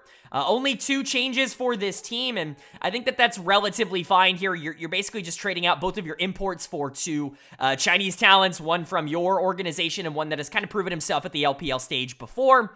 But let's go ahead and, of course, go top to support and kind of talk about the advantages and the disadvantages this team has. Of course, starting in the top lane with the player that I think everybody's going to be talking about when it comes to IG over the course of not only the rest of this year, but basically for as long as he stays on the team, and that's going to be You Should Know Me up here in the top lane. What a crazy split for him to have had. He was such a breakout star at the beginning of the split. It really looked like he was turning into one of the best top laners in the entire region right before our eyes, but the wheels really did start to fall off. Some of his aggressive plays started to get punished a little bit more. It felt like he got a little bit figured out as the split went on, which isn't entirely surprising when he did, I don't want to say a couple of cheese plays at the beginning of a couple of the earlier games, but, waiting and try brush in the top lane for the leash to come in and, for him to be able to capitalize on that and basically win laning phase off of it by itself. And then, going bot lane at level 3, like, a lot of crazy plays coming out from him that, enemy teams were just a little bit more prepared for as the season went on, but he's still an incredibly talented player, and he's going to come in basically at the top of this list of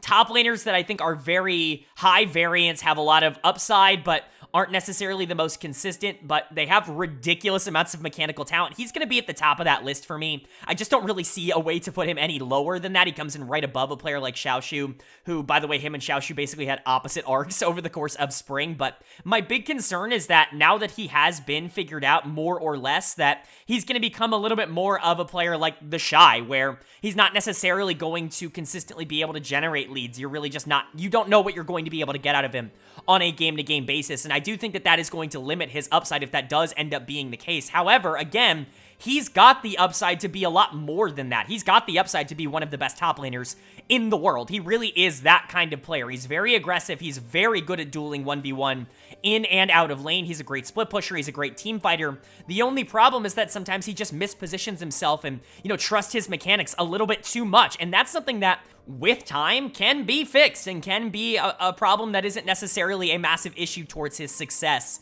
in the long term. And so you're really hoping that that's what he can develop into, but a lot of really, really encouraging positive signs from the beginning of the split, some not so encouraging ones towards the back half. And honestly, that's just the case for Invictus across the entirety of spring. A lot of encouraging signs at the beginning, not so encouraging at the end. We'll talk about the bot lane in a bit, but that's definitely kind of a theme for IG. And then you get to the new players here. Tianjin coming in and playing in the jungle.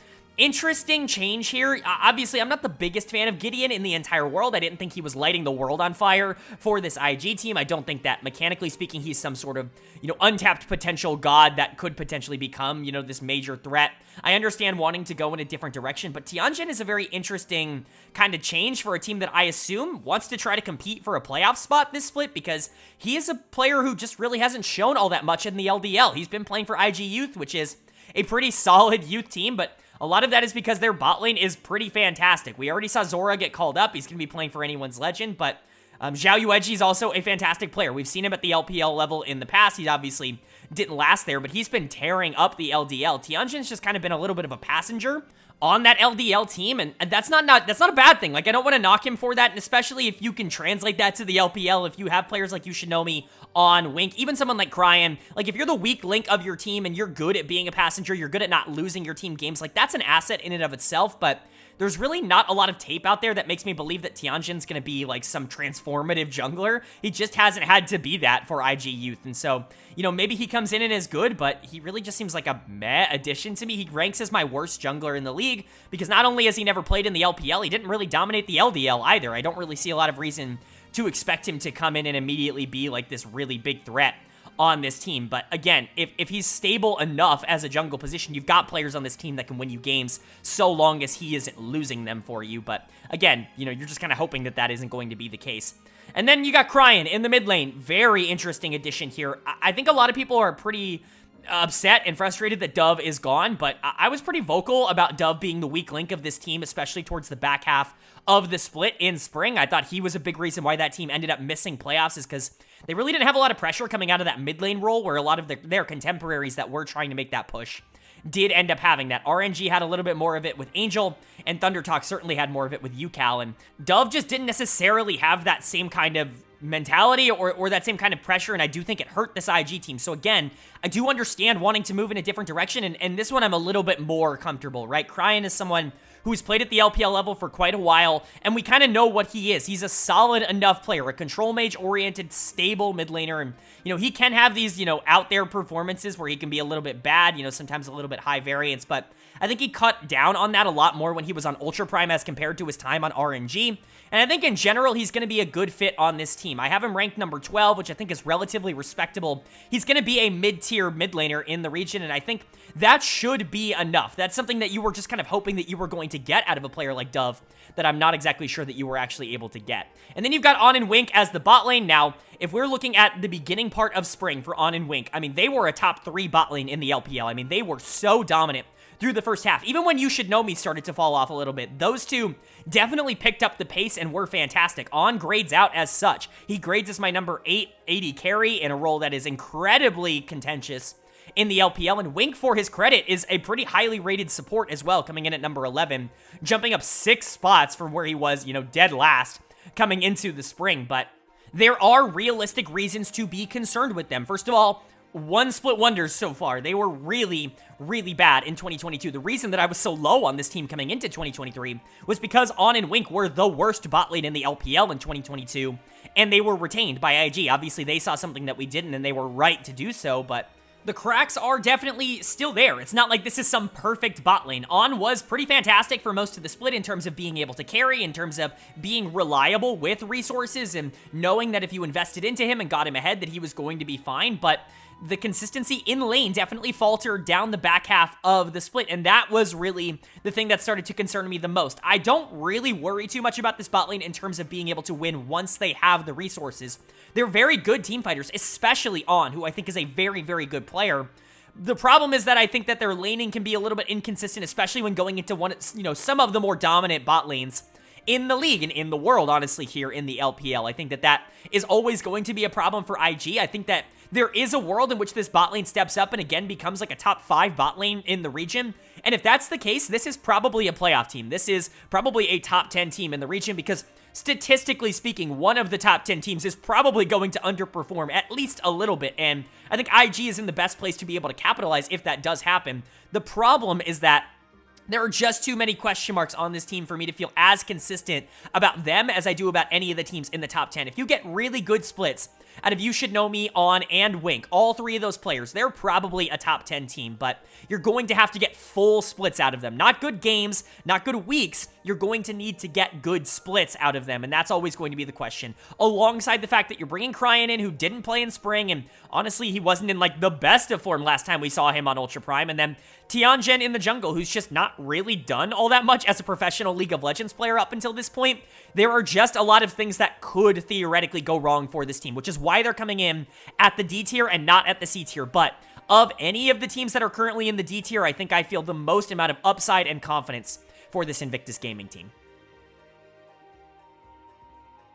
Now that we have covered our non-playoff teams, I guess, in my projected power rankings, it's time to jump into the top 10. And of course, in the LPL, the top 10 teams do end up making the playoffs. And so every team from here on out is a projected playoff team. And that means we're going to be kicking off the C tier. I know it's pretty crazy, pretty unprecedented on this channel that, the C tier starts in the number 10 spot in the playoff positions, but that's really just how I see the league right now. I see all the teams that we have covered up until this point as teams that do have upside to potentially get to the spot where they could be in the playoffs, but still some major holes and some major question marks, especially compared to the teams that we are going to be talking about from this point onwards. But the C tier really encompasses teams that I think are probably going into the year expecting to make the playoffs, probably going into the split expecting to say, like, we're good enough to be a playoff team. But if they did end up underperforming, like, I'm not going to be the most surprised in the entire world. And to kick that off for us and coming in at our last ranked playoff spot at number 10, I have Royal Never Give Up, RNG, coming in at number 10. And this is either a controversial opinion for one reason or another. It's either too high or too low, depending on who you are. You might have more or less faith in this team than I do, but I think this is a team with incredibly good top-end talent and some players that I just don't really believe in nearly as much as the rest of the community seems to. So let's go ahead and go over what their roster might be looking like. Obviously, some major changes for RNG coming into this split, losing some of their most impactful and legendary players on their roster. Their roster now, though, in summer is looking like Breathe in the top lane, Wei in the jungle, Tongyuan in the mid lane, LP at AD carry, and I believe it's going to be Lumao at support. It could also be Lele. Kind of consider this both of them, if you will. I think Lumao's the better player, which is why I have him listed on the screen here. They have them both in organization, but I wouldn't be surprised at all if this team did end up going for Lele, wanting to go for more of a youth movement in the bot lane, more inexperienced players in the bot lane, but we'll kind of talk about that once we get there. Let's talk about the top side of the map first, because this is really where the optimism for the team still has to remain, because you still have world-class players at these positions. Some people are going to argue that a player like Breathe doesn't deserve to still be number 4 in my top lane rankings, but if you've watched my videos over the course of the year, you'll know that I think Breathe has gotten a pretty bad reputation that he hasn't necessarily earned.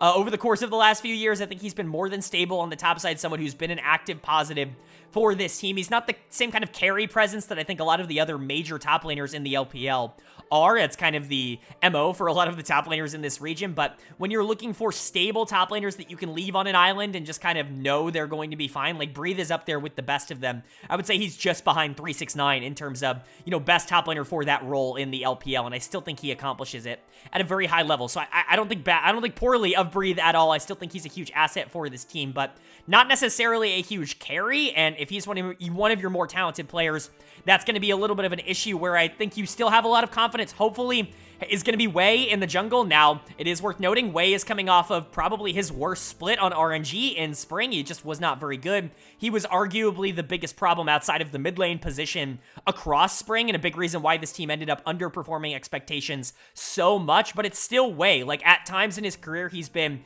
a top 3 to 5 jungler in the world, and when you hit that point, like, obviously you're good enough to be able to get back to it as long as, you know, you have the talent around you to be able to propel you. Now, the big worry when it comes to a player like Wei is, typically speaking, he wants to carry. He wants to be someone with a lot of the resources, and you need players on the team that are going to be helpful and willing to facilitate you getting ahead in order to accomplish that. And the big concern is that the bot side of this map is not particularly strong as a unit, and if Wei continues to try and play really aggro, he could find himself in a lot of positions where he's just not helped out by the rest of his team because his team isn't exactly dominating laning phase like they have been for the past 2 years. And so, you know, I could see Wei being a player that could elevate this team to being one of the better ones in this, you know, tier of teams, being better than this 10th place ranking. But I could also see Wei, you know, regressing quite a bit, at least in terms of performances, because of the talent that ends up surrounding him. Both of those, I think, are very realistic possibilities. And like I said, when you're looking at, like, the strengths of this team, Breathe and Wei are definitely the 2 players that come to mind, and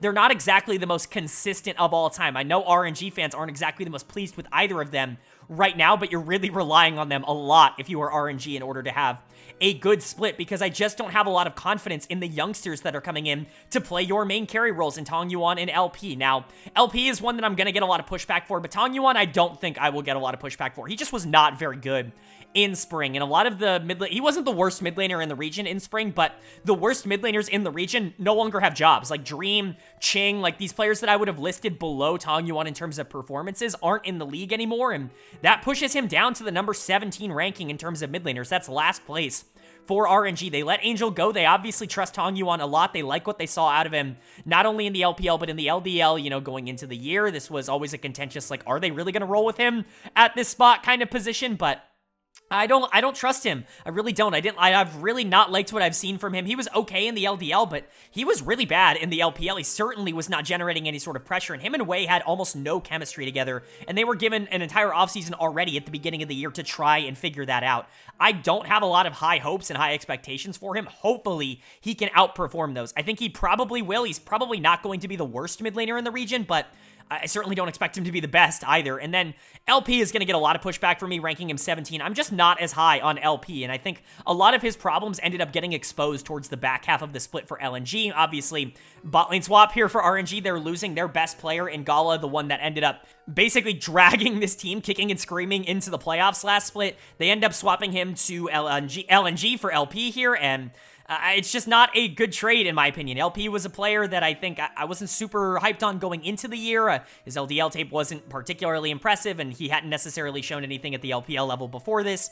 Had a decent split for LNG, a couple of really good games for them, but his problems definitely got exposed in playoffs, and honestly, that was one of my better takes of my playoff predictions, was that LNG was just not a team that was going to succeed in the playoffs because they were a star-built team. They were built on the fact that, you know, Tarzan and Scout were able to win games for them, but once you get into a best of 5, they, you know, this bot lane ended up crumbling. They weren't able to kind of withstand a lot of the pressure, and honestly, I think it was very similar to what we were saying about a team like Victory 5 in 2022, and LP does concern me for that, you know, for that front. I think he relied a lot on the rest of his team drawing a lot of pressure, players like Tarzan and Scout being really big positives for LNG. He never really had a lot of responsibility on his shoulders, but he's now going into a team that has gotten very, very used to playing through bot lane, and he's just not that player, or at least he hasn't shown that he can be be that player. Maybe he can turn into that. Again, another player that I think will outperform this number 15 ranking that I've given for him. I just think he's more talented than this. I just don't know who above him is going to be worse than that, because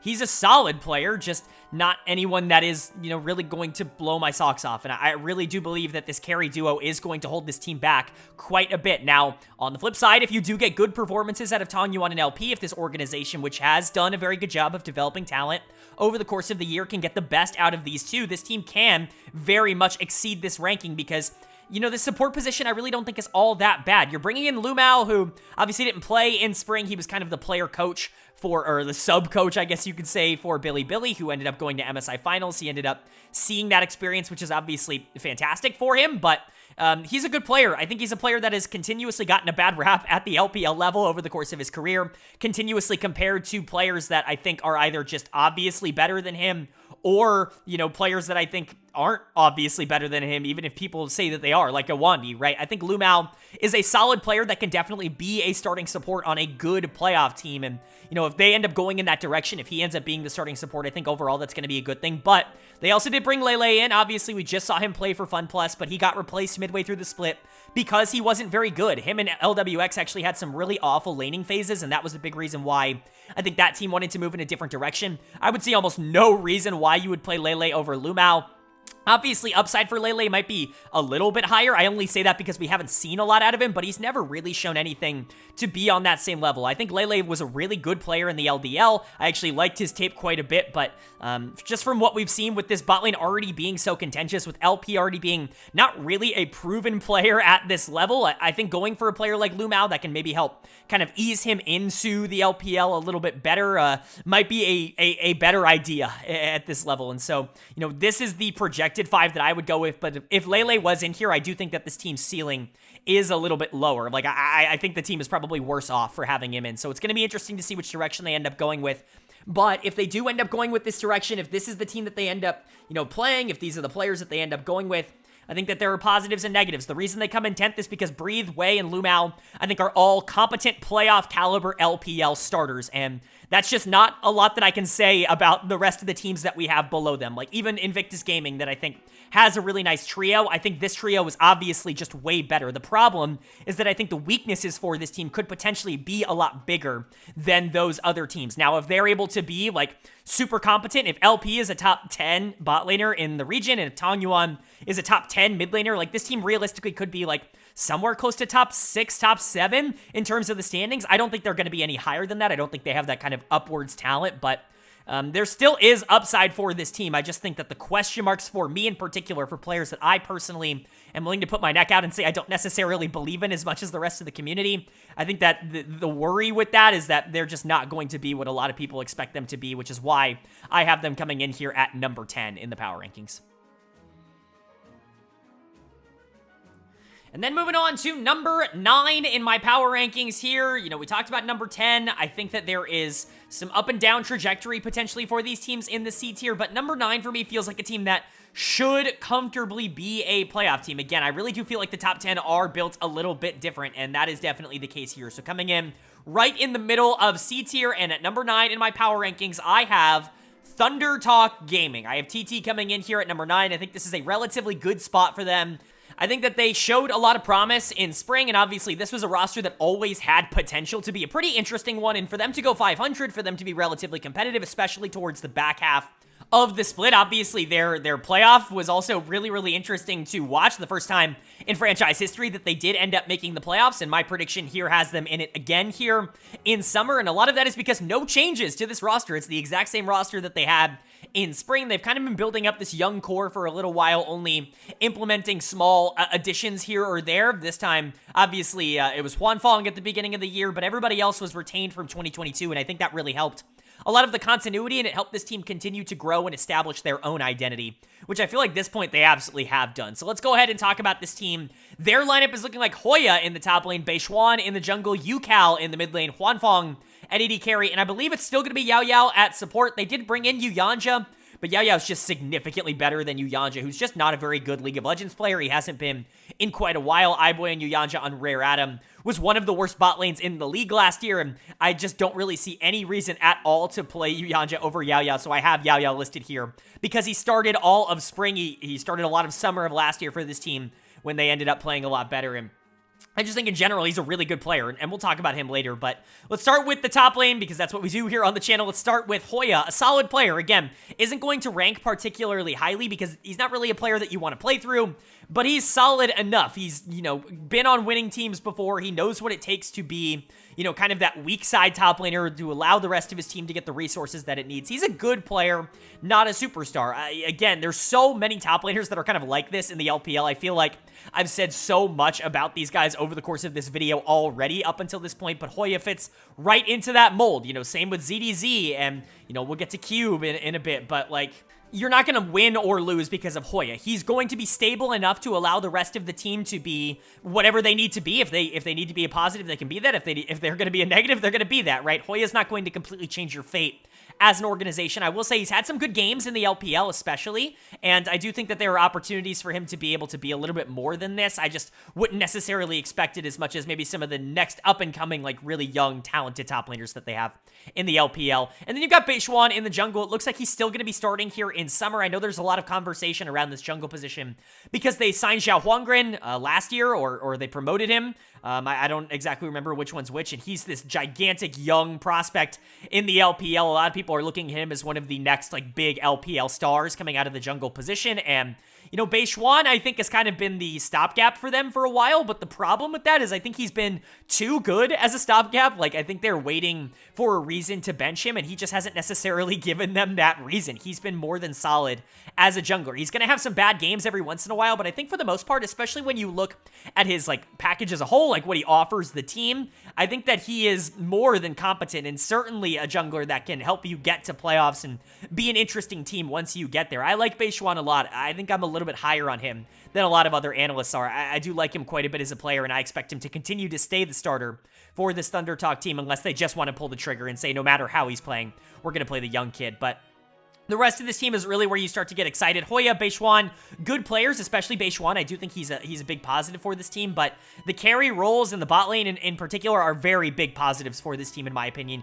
You've got Yucal in the mid lane, obviously a long-time LoL esports veteran at this point, you know, LCK veteran. He's been playing in the LPL for a little while now, and he really has refound his groove. This was something we were a little bit worried about when he was coming over to the LPL. It very much felt like, oh, you know, kind of failed LCK player going to a bottom-tier organization in the LPL. He's probably just not really going to work out, and he'll get replaced in a year. Well, joke's on you guys. He was actually really good, and joke's on me as well, because I didn't expect him to be nearly as good as he was. I honestly expected a little bit of regression from him in 2023, but we have not gotten that at all. The 2022 summer, like, re-breakout of Yucal seems to be legit, and that's really, really big for Thunder Talk. I think his playstyle meshes well with a lot of how this team kind of likes to play the game, and in general, he's a really big positive for this team. I think having a player like Yucal who is stable in the mid lane and offers a lot of ways to win the game, you know, whether that be through him or, you know, him being the supportive style. I think his flexibility is a huge positive and a huge reason why Thunder Talk ranks as highly. And the other big reason for me is going to be Huanfeng in the bot lane. For some reason, he just continues to get a bad rap amongst the community. He has been nothing but very good ever since he started playing pro. And yet, some people continue to say that he's not a super quality starter in the LPL. He is a player who could legitimately play for a top team right now, and I wouldn't really be all that surprised. Like, you can be a top 4, top 3, like a Worlds team with Huanfeng, and I really wouldn't, like, bat an eye at that at all. He continues to play really well. Wasn't the big takeover threat for this team. He was very good, but I think Yucal was a little bit more of the focal point in spring. It's going to be interesting to see if that continues, but his pairing with Yao Yao, I think, is what really unlocked this bot lane to become a really big positive for this team towards the back half of the split. Remember, they were starting Xinlu for a lot of the spring, or at least the beginning part of the spring. Eventually, they realized, you know, like, everybody already knew that Yao Yao was just a better player, so he came in and started to play, and this team's bot lane upgraded a lot. I think you give these two a full split together, that's going to be a massive positive. Now, again, my big worry and big concern for this bot lane is that they end up going with Yuyanja, which I think would just be a mistake. I think you are actively downgrading if you are going for him. I think it would be a very similar situation to what actually ended up happening for this team in spring, where they start the veteran because they want to win, you know, and a lot of people associate winning with having veterans and not young players, but really you should just play the better player. I think they would realize it midway through the split, and they would give Yao Yao another shot, and that would be the third split in a row where he came in midway through and ended up improving the fortunes of ThunderTalk. I hope that they start him at the beginning of the split. I hope Yanja is just brought in as cover in case they want to go in a different direction, but if you have a full split of Huanfeng and Yao Yao in the bot lane, I think that's going to be a huge positive for ThunderTalk, because I really, really like both of these players, and honestly, they have like top 5 bot lane in the LPL kind of upside. I'm not exactly sure they're going to hit that,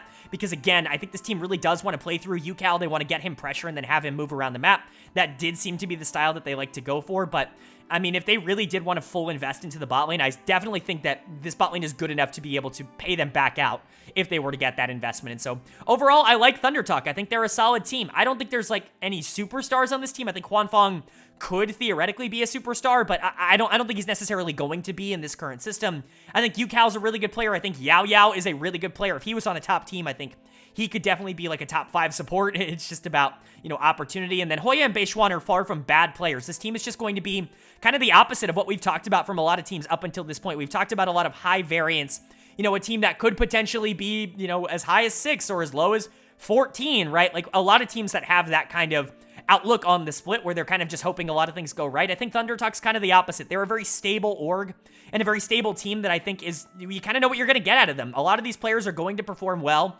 Really, the only high variance player they have is Beishuan in the jungle, and they have a good like backup plan for that in case it doesn't end up working out, but I think ThunderTalk's a solid team. They're not one that I would expect to be making a push for like top 6, but a team that most certainly should be in the conversation for the playoffs, if not just a team that is locked in pretty easily throughout the split.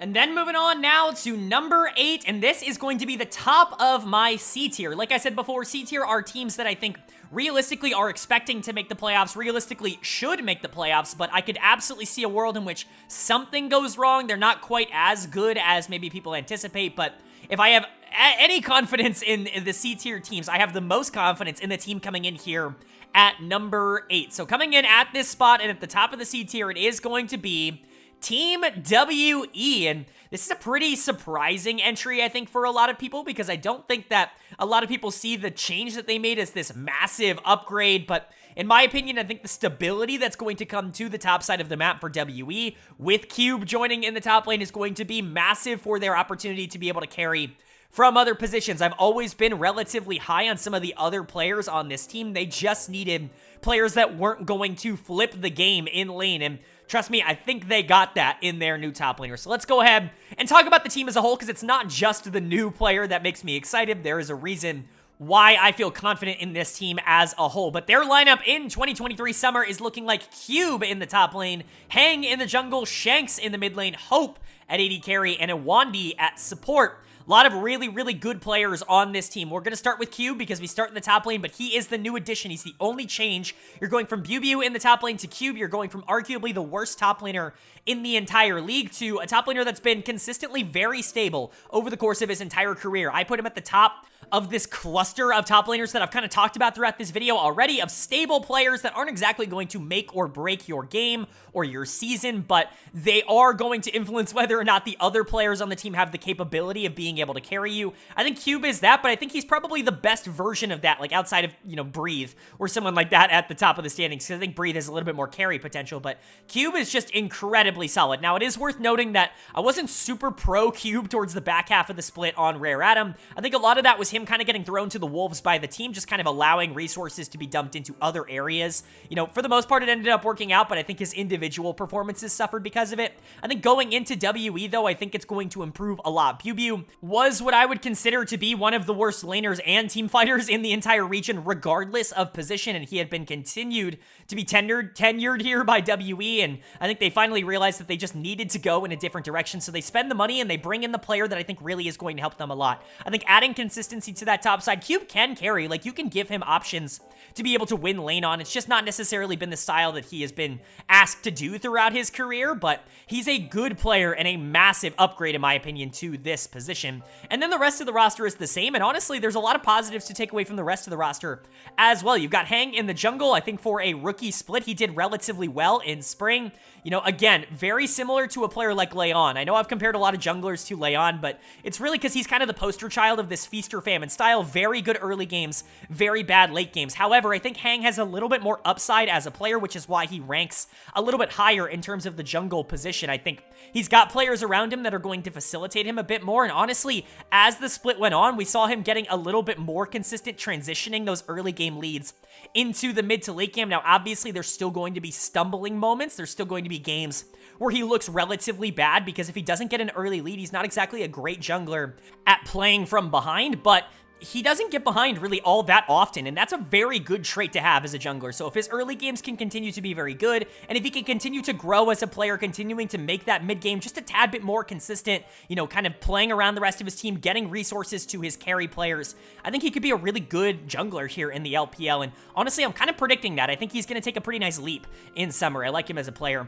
And then you've got the best player on the team in the mid lane in Shanks. He's kind of been the rock here for WE for many years, even going back to the last time that this team actually was relevant, when they came very close to making Worlds in 2021. Shanks continues to just be the best player. He can be relatively inconsistent. There are going to be some games where he's not as relevant as you want in the late game in particular, but his early games as a mid laner, his laning in particular, is just very, very strong. And there are very few mid laners in the region that can even go up against him in terms of that part of the game. And I think that is a huge boon for WE, and that's why I think adding a player like Cube is going to be so big, because you look at the top side of this map in terms of the players that they have, and all of them are very good in the early game, and this team really is starting to develop an identity for not only how they might want to play the game, but how they might want to enable a lot of their players to be able to transition, because you do have a lot of players that are very good in the early game, and we'll get to the bot lane. They very much fit into that mold as well, in my opinion, or at least what they showed in spring very much fit into that mold, but Shanks is the kind of player that has the talent to be able to unlock much more than that. He was very consistent even when this team was 0-17, you know, or 0-16, I should say, just a year ago, but you know, really like him as a player, and I think he could be a potential big breakout star of summer 2022, or 2023, I should say, if everything goes right for this WE team. And then you've got the bot lane of Hope and Awandi. Hope's number looks very low, but again, go and look at the 80 carries that are above him. He's right in the area that he should be. I think there's just a lot of depth at that 80 carry position, and so for all the people that are going to yell at me that Hope at number 13 is ridiculous, tell me the players that he should be above, and then we can have a conversation about it down in the comment section below. But Hope and Awandi were okay. I think they were pretty inconsistent over the course of spring, but they definitely showed some positives as well. I think their laning just has to get more consistent. I think if they can get to the point in lane where they are consistently winning, like they are, you know, at least against bad bot lanes, you know, bot lanes they should be able to beat, you know, lower tier teams, I think that's going to be a huge benefit to WE. If you're looking at a team that consistently wins basically around the map, you know, before 10 minutes into the game, that's going to be very difficult for a lot of teams to deal with. And, you know, with Awandi being a relatively stable support and Hope being a good enough team fighter, even if I don't consider that to be the strength of his game, I think that WE is generally going to be good enough, especially if both Hang and Shanks take that leap up. And that's honestly what I'm predicting for these two. I think mid jungle is going to be a big positive for WE, and that's a big reason why, for me, they come in at number 8 in my power rankings and at the top of that C tier. Obviously, there are some things that can go wrong when you play a style like this, when you play a very early game, you know, hyper-aggressive style. If you don't get that lead in the early game, sometimes you can struggle to be able to maintain that, and that can be a problem against some of the better teams in the league. But I think WE is going to be very consistent at beating up on some of the lower tier teams because of that style, and I think adding stability in the top lane when it comes to Cube is going to help out their transitions into the late game team fights as well. Overall, I'm just high on this WE team, and I wouldn't be surprised at all to see them shock some people and even make a run for top 6. And now moving on to number 7 in the power rankings, and this is where we really start to reach a breakpoint. From here on out, we are B tier and above in the LPL, and for me, you know, every team we've talked about up until this point is interesting. They have pieces on their team that really, you know, separate them and make them interesting watches. I don't think there's a single team in the LPL that is just not worth watching at all over the course of this split, but when you are looking at these top 7, these are the best 7 teams in the league, or they should be the best 7 teams in the league. Realistically now, starting the B tier, these are teams that, while I'm not exactly sure are going to make the World Championships, in fact, I don't think they're going to make the World Championships. I think they could make the World Championships. Now that we're in summer, top 4 teams obviously make it anybody in this top 7 has to be considered a contender to get to that top 4 spot, and we're going to find that out right now, because coming in at the bottom of B tier and at number 7 in my power rankings is a team that was really good for most of the spring split. I've got Top Esports coming in at number 7, which is pretty astounding considering just where they were not 3 months ago compared to where they are right now. Obviously, there's still a ridiculous amount of talent on this team, and the upside is still there for them to potentially be one of the best teams, not only in the LPL, but in the world, like we really felt like they were for parts of spring. And, going into the year, we kind of expected them to be one of the best teams in the world. Things obviously fell off the path a little bit towards the end of spring, and they're still trying to recuperate. They're still trying to kind of get their feet back under them, but they've got such an intriguing core and cast of players, and obviously a pretty major what if they can end up, pulling it off, that we're going to talk about as we end up going through this part. So let's go ahead and jump right into the roster analysis. Their roster is looking like Wayward, I believe, in the top lane, Tian in the jungle, Rookie in the mid lane, Jackie Love at AD carry, and for now, Mark at support. Obviously, we'll talk about that asterisk when we get down to the support position, because the rumors have been a-swirling, and there certainly is a player on the market that would fit this team really well and is available, and we obviously know there's interest. It's all just about getting a deal done. But before we jump into the support position, we got to start with the top side of the map, and that starts with the top lane, which was the most contentious topic, I would say, for Top Esports throughout spring, because for most of the year, they started Tian up on the top side, and a lot of people were really, really low on him. I was the opposite. I actually really liked what we saw out of Tian, but I'm also someone who's pretty high on Wayward as a player as well. I think both of these players get significantly more flack than they deserve in terms of their performances. Like, yes, neither of them are superstar, elite, top 3 in their position level players, but you don't have to be that in order to be on a top team in the LPL. Like, you can be good enough, and both of those players, in my opinion, have proven to be good enough with the talent around them to be able to win. Both of them have proven that you can play through them as an offensive threat. Both of them have proven that they can survive on weak side. I think Wayward is definitely the right call right now. He came in towards the back half of spring. He played in the playoffs as well, and this team did look better in the playoffs, but it'll be interesting to see which direction they go. It's a pretty good problem to have 2 really good top laners. Neither are superstars. Again, it's not really like you're swapping out between 2 guys that could legit change every single game that they're in, but these are 2 quality LPL starters in my opinion, and that's not what Reddit would tell you. They come in 7th in terms of the top lane rankings in my opinion. And then you've got Tian in the jungle, and I have gained a little bit of a reputation as a Tian hater, and I do understand why. I do think the inconsistencies with him are a little bit problematic for me. He's still a fantastic jungler. Like, I'm never going to complain about having a player like Tian on my team, right? If I were an organization, I would love to have a player like Tian, but you often see him in conversations as the best jungler in the world. He was obviously MVP of summer last year, and I was pretty against that decision. It felt like that he was a little bit more of a conduit for what the rest of the team was actively doing rather than being kind of the creator, and I think that has stood true for 2023. I think the public opinion has soured on him a little bit. He didn't have the best of spring splits, but I honestly think that public opinion has honestly just come a little bit back down to earth. We're all looking at him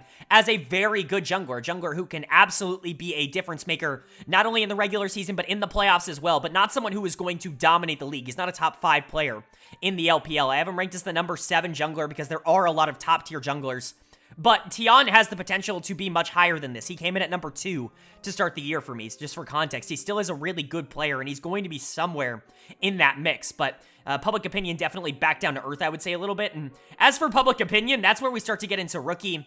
He had a really weird end of the spring split. It wasn't very good. Honestly, it's the worst stretch that I've ever seen Rookie play in particular. He's been on teams that have struggled in the past. Victory 5 last year had their own problems that obviously I've gone into in incredible detail in the past, but you look back on all those Invictus Gaming teams that weren't even able to make playoffs, and you really wonder, what is the common thread when it comes to Rookie? Well, this was the first time where it really felt like he was part of the problem, and I don't think that will last. He's the kind of player that I have, relatively strong faith is going to be able to turn it around and kind of get back on track, because it's Rookie. He's one of the greatest players of all time, but things have just not necessarily clicked between Rookie and the rest of this team. Most specifically, Rookie and Tian have not developed the chemistry that I think we were all kind of looking forward to.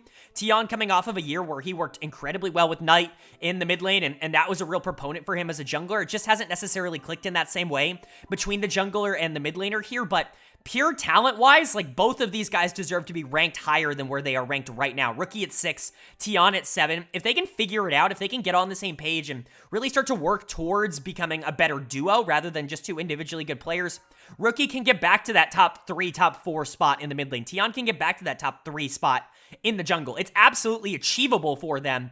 It just wasn't necessarily there in spring. Now, there still are positives for this team that never really looked like negatives, and that to me is JackeyLove. He is the exact same player that we all thought he was. He's going to drop a little bit in the rankings. I think he was number 2 in my ADC rankings at the start of the year. He's going to drop to number 4, if only just because a couple of players played so fantastic over the course of the split that I would be remiss not to raise them up. You know, Gala and Elk both rising. A little bit of spoiler there, but JackeyLove is still the same player we thought he was. He can take over absolutely any game he's in.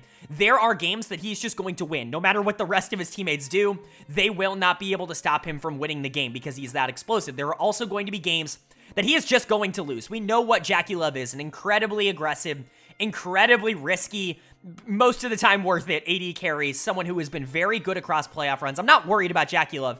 Honestly, when I look across this entire team, he's the player I feel the most comfortable and the most confident in, which is so hilarious considering it's JackeyLove. Like, we know the kind of style that he ends up liking to play, so that's the interesting part. But then we get to the support position, and I'm going to do a quick aside here. I have the asterisk next to Mark because, as you guys know, if you follow the LPL and if you've been following the rumor mill, Ming is on the market. You know, we talked about RNG earlier. Ming is out, and he does not have a team. This has been the one destination that he has really been linked to, and I think it would be a fantastic fit. He would come in and immediately be a top 3 support in the region, and, you know, like he has been over the past few years, and I think he would really elevate this bot lane. A bot lane of JackeyLove and Ming could be absolutely terrifying to have to go into, but he has not been officially signed, so I'm not going to talk about him too much. Again, if they get him, their power rankings go way up. In my opinion, he would be a huge difference maker for this team, but they still have Mark, and honestly, I like Mark a lot more than I think the consensus does. I think these two players in particular work really well together.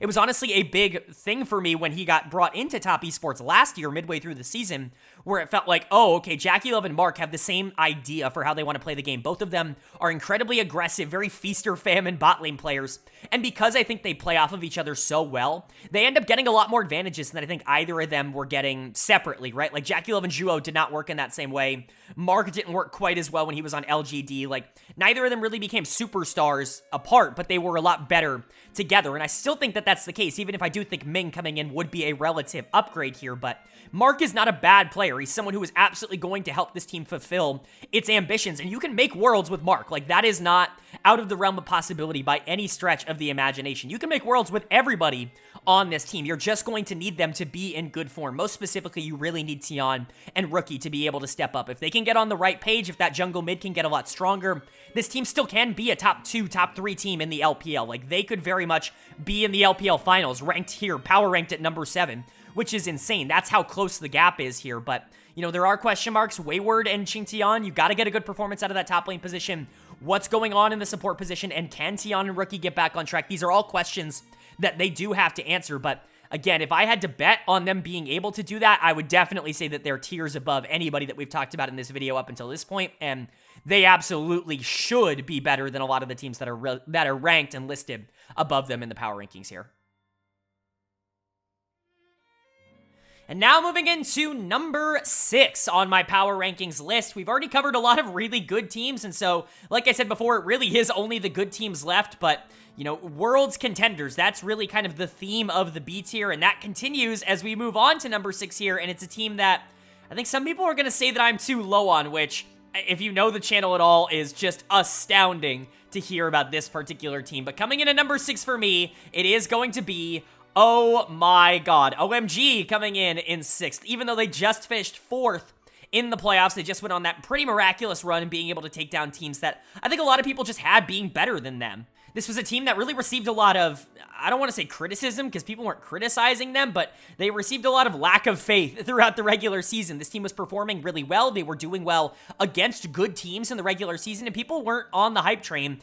Now, obviously, I have to give myself a little bit of credit where it's due. I've been on the OMG hype train for quite a long time. In fact, I had them 6th in my preseason power rankings. I thought that they would be a top 5, top 6-ish team in the LPL this year, and I was pretty bang on with that. What I didn't expect was some of the teams above them performing as poor as they did, most notably, obviously, RNG, and then obviously Top Esports as well, but OMG was still a really, really good team, and we knew that going into the year. This was the year where it was all supposed to click together, adding PP into a very young core that had only continued to grow over the years. It really made a lot of sense that 2023 was going to be the breakout, and it honestly could be even more than this. They currently occupy a world spot, if just based off of spring performance alone. And so a lot of really good stuff to talk about. But let's go ahead and jump into the roster. Their roster is looking like Shanji in the top lane, Aki in the jungle, Cream in the mid lane, Abel at AD carry, and PP God at support. Obviously, no changes coming in from spring. The formula definitely worked out. You don't want to make a lot of adjustments. You don't want to overthink the problem. And I absolutely agree just sticking with your guns here because so many of these players made pretty big leaps. A couple of them in particular that I'm definitely going to talk about. But let's go ahead and jump into the individual player analysis, starting, of course, with Shanji in the top lane. He's exactly who we thought he was going to be. This is the year where Shanji proves that he is among the elite top laners in the LPL. He has hit that point. There is no longer a question mark. It's been this gradual, steady rise to the top from him on this OMG team. I remember back to 2021 when we were really looking at him as this big up-and-coming young prospect, and then 2022 where it really was like, oh, now he's playing really well in the LPL for OMG, and he's having a lot of really good games, and you know, he's really put it together in 2023 to be one of the most complete top laners in the entire region. He can carry, he can play weak side, but he can really do whatever you need him to do. He's one of the better team fighters in the entire region, regardless of position. He's just a very instinctive player that I think benefits every team that he would play for. He is great for this team, and the fact that OMG was able to get him as a prospect and kind of nurture him, get him to the point where he is now, allow him to grow alongside a lot of these other young stars has just been fantastic. You can make a really solid argument he is the best player on this team, or at least the most consistent, and I think it would be pretty hard to argue that. There are obviously a couple of contenders that I think are definitely throwing their hat in the ring, but Shanji is a beast, and he is absolutely raising the floor of what this team is able to accomplish. And then you have a player like Aki in the jungle, and going into the year, I was like, you know, if there's a reason to be sour about this team, it's probably going to be Aki. He's a good jungler, someone who's definitely LPL caliber, but isn't a superstar and often looks propped up by some of the mechanical talent that surrounds him. And then spring happened. 2023 spring happened, and you could make a real argument that he was the second best jungler in the LPL. And that's astounding. And it feels real. Like, I know it's weird to say, like, oh, you know, one split, you know, hasn't had a lot of success in the past, has been good, but really took that corner. Is he going to be able to sustain it? I think he's going to be able to sustain it. A lot of the things that he was showing in spring were just mental improvements, things that you can work on and things that you can get better at, really taking control of the early game, being better and more flexible when playing from behind. That's a trait that not a lot of LPL junglers have. Aki has that, and he's really, really good at it. And being able to work with his laners, I think that's always been his biggest strength, but now that he has the ability to actively carry games on top of that, whether as a support or as a carry, like, it's massive. He has become legitimately one of the best junglers in the world over the past 3 or so months. Obviously, you're hoping that he sustains it. OMG's, you know, success and their ability to get fourth in the spring split was pretty much due to Aki's growth as a player, and if he's able to maintain that throughout the rest of the year, like, they very well could be a Worlds team. I actually think he is the most important piece to the puzzle here for OMG, and I have faith that he's going to be able to sustain it. He was awesome. That's why I have him as my number 4 jungler going into the split. And then obviously the prodigy of the channel, I talk about my channel darlings a lot. There are players that I, you know, vouch for a lot. There are 2 that I think come to mind for a lot of people. Zeka obviously is the first one, which got a lot of vindication at Worlds last year. I'd been talking about him for about 3 years as a potential future superstar in the world of League of Legends, and that, you know, relatively speaking, came true. Winning Worlds, I think, kind of qualifies you for that. And then the other player that I've really been on the hype train for has been Cream here, and it's kind of funny to say that, like, I'm not out on Cream by any means. I still think he's the exact player that I thought he was going to be. But the rest of the team has grown so much around him that I think he's like the 4th best player on OMG right now, which is fantastic. I mean, the dude is still exceptional, and truthfully, he's got a little bit of that Zeka, like, Jackie Love almost energy in him, where there are just games that he's going to win, like, by himself. There's nothing that his team or the enemy team is going to do to stop him. There are games that he just wins, and there are very few players in the world that I think have that kind of trait. Now, the consistency isn't always there. I think he is punished a little bit too much for his quote-unquote small champion pool. I talked about this a lot with OMG over the course of Spring Split, but you can only criticize a team and a player for a small champion pool if you can actively take away all the things that you are worried about. If you can't do that, then they don't have a small champion pool. Like, yes, they favor certain types of champions, but out of the Rumble, out of the Wukong, out of the Aphelios, out of the Samira, out of the Akali, out of the Sylas. You can't ban everything. Like, you're going to have to give stuff up against OMG, and that's always been the only criticism that I've really ever seen lobbied at Cream, is that his champion pool is too small, but he can play every melee assassin at a super high level, and he's really good at a couple control mages. That's enough. Like, that's enough to be an elite player. We've seen that from so many people. You don't have to be Faker and play every single champion in the game. You don't have to be Doenby and pull out Nautilus and Malphite mid to be one of the best mid laners in the game. You can be really good at the thing you're really good at and still be elite, and that's what Cream is. Maybe not to the same level as, like, you know, Rookie and, you know, some of these other mid laners that I'm going to have above him in the rankings, but, like, that's a pretty freaking hard category to jump into. I think 7's still a pretty damn respectable ranking, all things considered. And then you've got the bot lane here of Abel and PP God. I'm going to talk about them together because I think the growth of Abel is quite heavily introduced because of PP God, and that's not to say that Abel's not a good player. The dude has shown promise for so many years, and mechanically speaking, he's up there with almost any other AD carry in the world. You could legitimately put Abel up against anybody mechanically, and I'd be like, yes, that makes a lot of sense, but what PP God has really done for him is allow him to not worry as much about the rest of the game, not worry so much about whether or not he's going to dominate laning phase, because Abel's really not this fantastic laner. He's a great team fighter, and that's really where his mechanics shine, is his positioning and his damage output in team fights, but PP God really makes the rest of the game so much easier for him, and it allows him to, I don't want to say play on autopilot, but really just focus on being able to be that mechanical god that we know he can be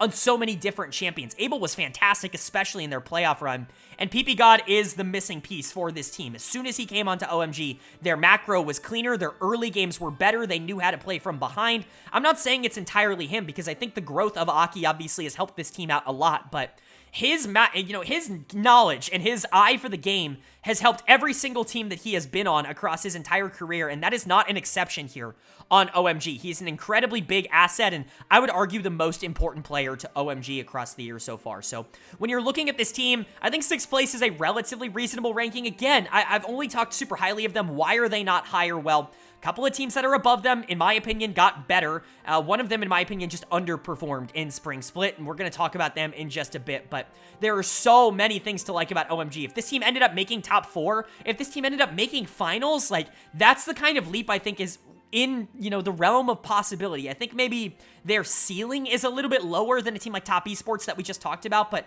I would argue that their floor is higher because you kind of know that they're going to be a smart team that doesn't make crazy amounts of mistakes. If they can unlock everything, if Cream can become a top 4 mid laner, if Aki continues to be a top 2, top 3 jungler, if Shanji becomes this super carry in the top lane, and if Abel's this team fight god with, you know, PP God kind of running around and you're controlling traffic, if you will, like, this is a team that could legitimately be one of the best in the entire world. That's a lot of things that have to happen, but OMG is a really fun team, and they no longer can be taken for granted. And now moving on to number 5 in my power rankings, and this is the final spot before we get into my 4 projected Worlds teams going into Summer Split 2023. And so there's only one team left in this B tier, because like I said earlier, B tier are teams that I think have a real shot to improve enough to get to a spot where they could be, you know, a Worlds team, but I just don't know if I can predict it. Definite playoff teams though, and coming in at the top of B tier, and just outside of the top 4, in my opinion, at number 5, it is going to be Weibo Gaming. I have them just barely outside of the top 4, but this team still has a ridiculous amount of upside.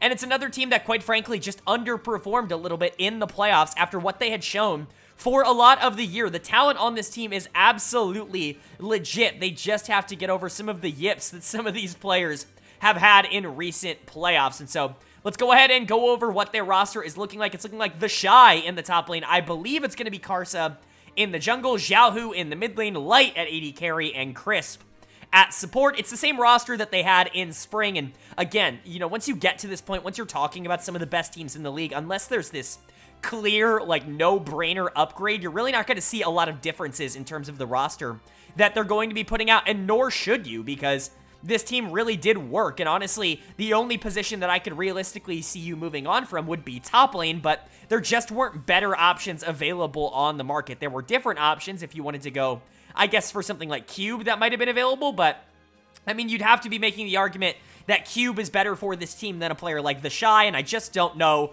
if you're willing to make that, even though, you know, I'm pretty low on the Shy, just in general. The only kind of sixth man that's worth talking about in terms of this roster is going to be in the jungle, and actually just yesterday, Weibo went and signed Weiwei in the jungle. Obviously has played in the LPL quite a bit, and I think some people are hopeful that he's going to come in and be the starting jungler, but, you know, we'll talk about this a little bit. I tweeted this out, I believe yesterday or 2 days ago as this video is coming out. And first of all, if you don't follow me on Twitter, go follow me on Twitter. Link's going to be in the description. I tweet about League of Legends all the time over there, but I tweeted this out that Karsa in general, and we'll start with him just because I think it's an interesting conversation. Karsa is the most disrespected player in the history of League of Legends compared to his skill level. Like, there have been disrespected players that maybe not have necessarily deserved it, but nobody has been elite for as long as Karsa has been elite and is treated like a complete joke more than LPL fans treat Karsa. Honestly, they don't deserve him. Like, he absolutely should go somewhere else because LPL fans have just completely run him into the ground in terms of public perception, and he deserves so much more. This is one of the greatest junglers of all time. I don't even think that's really all that up for debate. There are very few junglers that have accomplished as much as he has on a global scale. He's certainly within the top 5, and, you know, he still is an incredibly good jungler. He has significantly more good games than bad, but go to literally any Reddit thread or go to any Twitter reply section, and all you're going to see is Weibo would win without Karsa, or Karsa continues to drag down every team that he's been a part of. And I don't get it. Like, there are some, you know, I've talked about this in the past when it comes to public perception. I'm not anti-narrative. I'm not anti-people coming up with, I'm anti-fake narratives. I'm anti-hating on a player for seemingly no reason, just because you don't watch the games. Like, that, I hate to be that guy, but that really does seem like what happens with Karsa specifically as a player. It's like, are we watching the same games because he's setting the tempo early? Like, yes, he's even in CS because he's ganked like 4 times in the early game and he's playing entirely around his mid laner. Like, I don't know what else you want from him as a player. He is one of the better supportive junglers in the entire world. He continues to be a positive for this team, and, you know, if they choose to bench him for Weiwei, as much as I like Weiwei, I do actually think he's a really good player. Someone who definitely deserves to start in the LPL and could be a genuinely solid piece for a playoff team. Karsa's better. Like, Karsa is the better player, and specifically for this roster, Karsa, I think, fits a little bit better as the more supportive style jungler, someone who wants to facilitate resources for the rest of his team. And so I'm Team Karsa on this. I know people are still super low on him, but he had another good split in spring, even though, you know, the narrative wouldn't tell you that. So that's my little spiel on Karsa. Let's go ahead and go back and talk about the Shy in the top lane. He's exactly who he has been for the past 3 years. He has been the same player ever since that miracle run in 2018. And 2019 was a pretty good year as well, but 2020 onwards for the Shy has basically been the exact same player the entire time, which is someone who every once in a while will have these fantastic games where he just absolutely carries the rest of his team. For the most part, though, is just kind of there. Sometimes is a huge problem. Most of the time is just kind of there. He's not really this big positive or negative for the team. He's still ranked 8th because, mechanically speaking, it's still there. He still has games where he absolutely destroys, and where he really has the opportunity to take over and just actively win his team games. He seems to have 1 or 2 weeks every single split where it's like, oh, this is the Shy I remember, but the consistency with him is just not there, and I think a lot of those advantages that he ends up getting is just when teams start to disrespect him as a player because he doesn't perform well all the time, right? I think when you're looking at the Shy, he's not an elite top laner anymore. He's just not. That's not what you're going to get out of him. He's a very high variance, selectively very good top laner, and that can be positive, but I do think he is the weak link of this Weibo team, and I think if anything's going to hold them back from being consistent enough, especially in the playoffs, it's probably going to be the Shy. And then you look at the rest of this roster, you've got Xiaohu in the mid lane. I still think very highly of Xiaohu. Again, another player that I think the Reddit and, you know, Twitter community, the League community as a whole is kind of turned on. Just don't get it. I think generally speaking, the community tries to find players to not like. Like, there is very much a conceited effort to find someone to dislike per year. Like, what player are we as a community going to just rag on because that's the player that we've decided? I think this year it does feel a bit like Xiaohu. Obviously, Rookie's in that conversation as well, but I think Karsa and Xiaohu are a decent duo. I don't think they necessarily work as well together as they did back on RNG, but I think there's still time for that to grow, and if they can get back into a good spot, I think that's going to be big. The thing I like most about Xiaohu, and the thing I've liked the most about Xiaohu for his entire career, is he does not have one playstyle. He does everything at a high level. You need him to be the carry. You pump every resource into him. You know, this big hyper carry coming out of the mid lane, he can do that. You need him to take a more supportive role where he gives up his lane to just kind of shove and roam. He can do that, and he can also do everything in between. Like, there really is no playstyle that Xiaohu is not able to do at a high level, and that's what makes him such a dangerous player to have to go into for basically any mid laner in the entire world. And then the bot lane of Light and Crisp I just think is incredibly solid.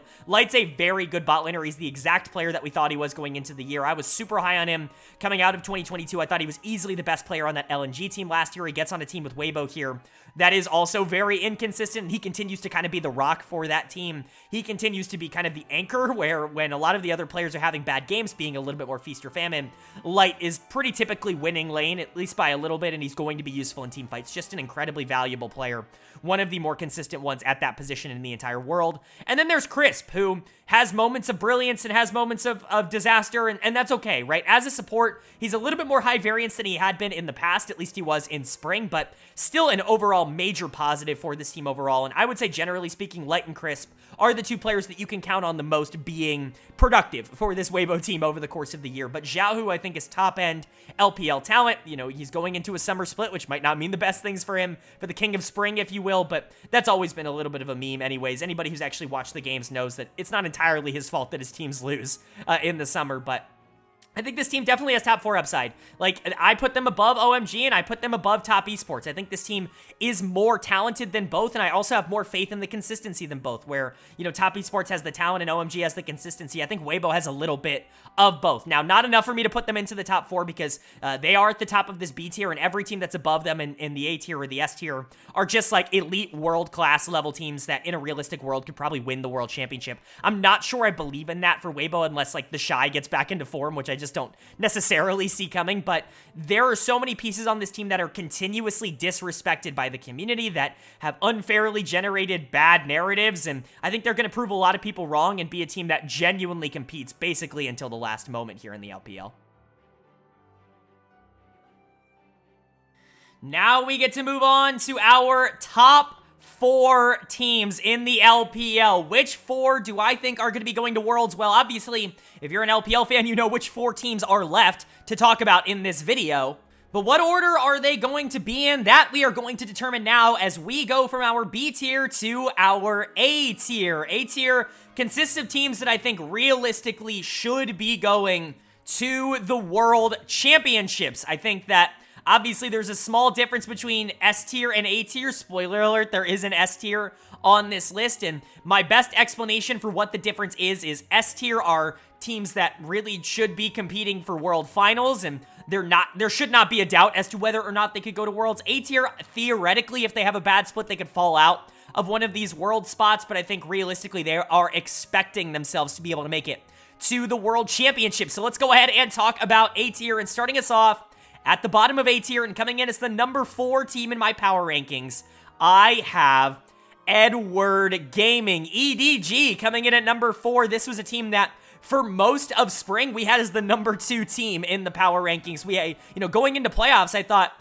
JDG and EDG were going to be the 2 teams to make MSI. I think a lot of people agreed with that opinion with how this team had played over the course of the regular season, but I have them coming in 4th in my power rankings going into summer. I'll kind of explain why it's not necessarily their fault that they end up falling a couple spots here. Just a couple of teams that I think are too undeniable to not put ahead of them at this point. But EDG's roster is looking like Ale in the top lane, Jeje in the jungle, Fofo in the mid lane, Leave at AD carry, and Mako at support. Just world-class talent all around. Basically, everybody that they brought in here, you know, had some question marks on them on whether or not they would perform. Obviously, Jeje and Mako, not quite as many question marks, but they were already on EDG. All the other 3 players that they brought in at the beginning of the year had some question marks on whether or not they were going to form an elite team around what this core in EDG had, and basically all of them checked every box that you could possibly check in spring. So let's go ahead and talk about it, starting, of course, with Ale in the top lane. Comes in as my number 3 top laner, only behind the big 2 that ended up going to MSI.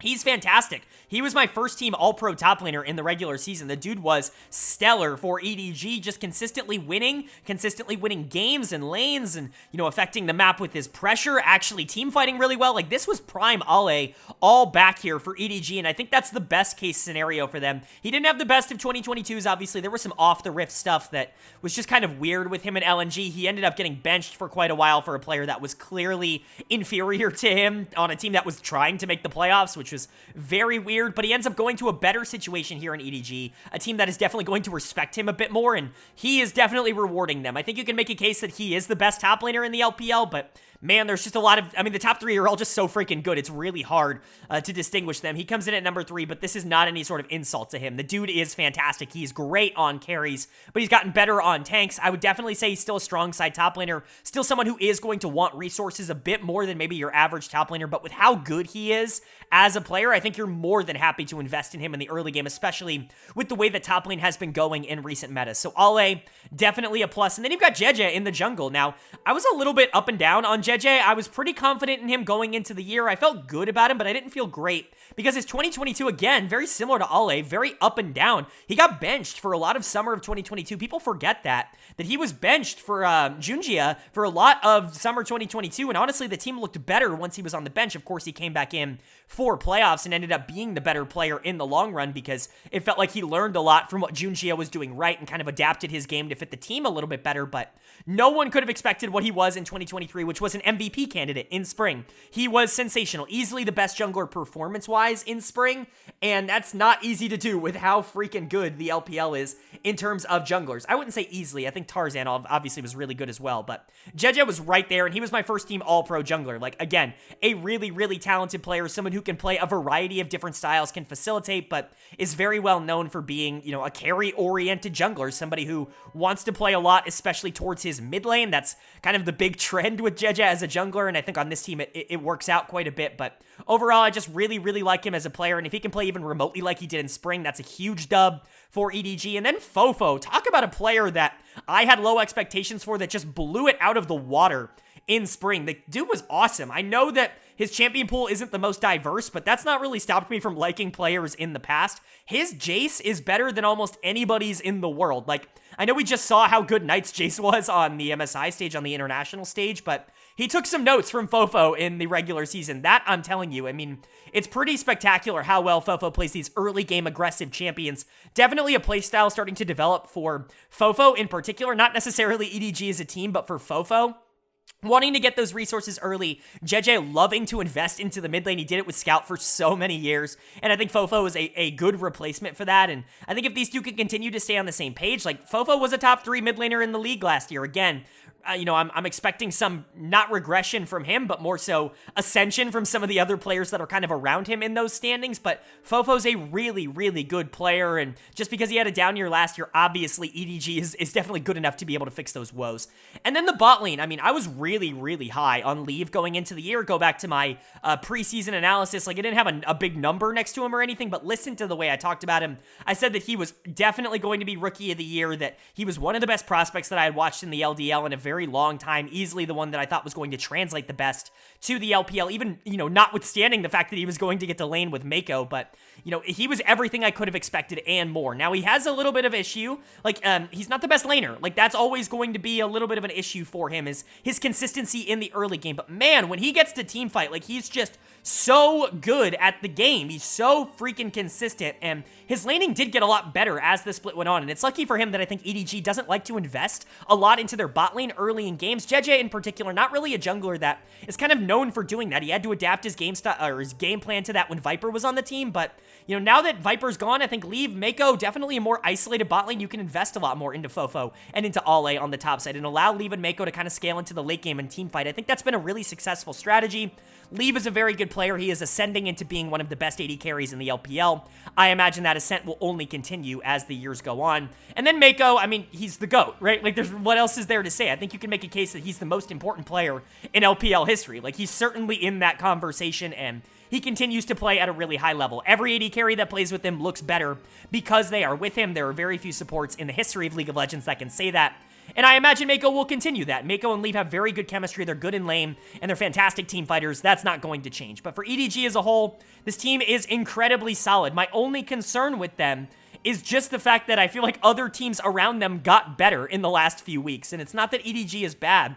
It's just that I think maybe Spring is going to be similar to what the peak of EDG looks like. And if that's the case, they're probably the 4th best team in the region, because again, I think one team in particular made some big roster changes, and another just has upgraded their play so much to have to be considered in the upper echelon. But talent-wise, like, this is a finals team. Every team we talk about from this point onwards is a finals team, and a team that could make a semifinals, a world finals run at an international tournament. Like, they're that good. All the teams left are that good, and EDG definitely falls into that category. If I have to give some concerns, I would say Leave's consistency has not necessarily been tested as of yet, and Fofo is somebody who, split to split isn't always the most consistent, but if it's a good split for Fofo, that's going to be positive. And same thing for Leave. If he can just keep up the pressure that he was able to put on in Spring, this team is going to be just fine. I really, really do like them, but unfortunately, again, because of some other risers, EDG ends up falling down to number 4 here. Moving on now to the top 3 in my power rankings. The 3 best teams in the LPL, in my opinion. A lot of people consider this the best region in the world right now, and I think obviously MSI results definitely back that up. So this is a big spot to claim. Who's going to come in right in the middle of my A tier at number 3? Well, coming in at number 3, it is going to be a riser for me, and it is going to be LNG Esports coming in at number 3. They made a move in this small little offseason, and it turned them from a team that had clear advantages, but also some clear weaknesses in my mind. A team that I made a bold call in my LPL bracket prediction would not be a very good team when we got to the best of 5s, and obviously that very much came true, and a team that very much had an exploitable playstyle, if you will, but great top-end talent. They said, hey, that's who we were in Spring.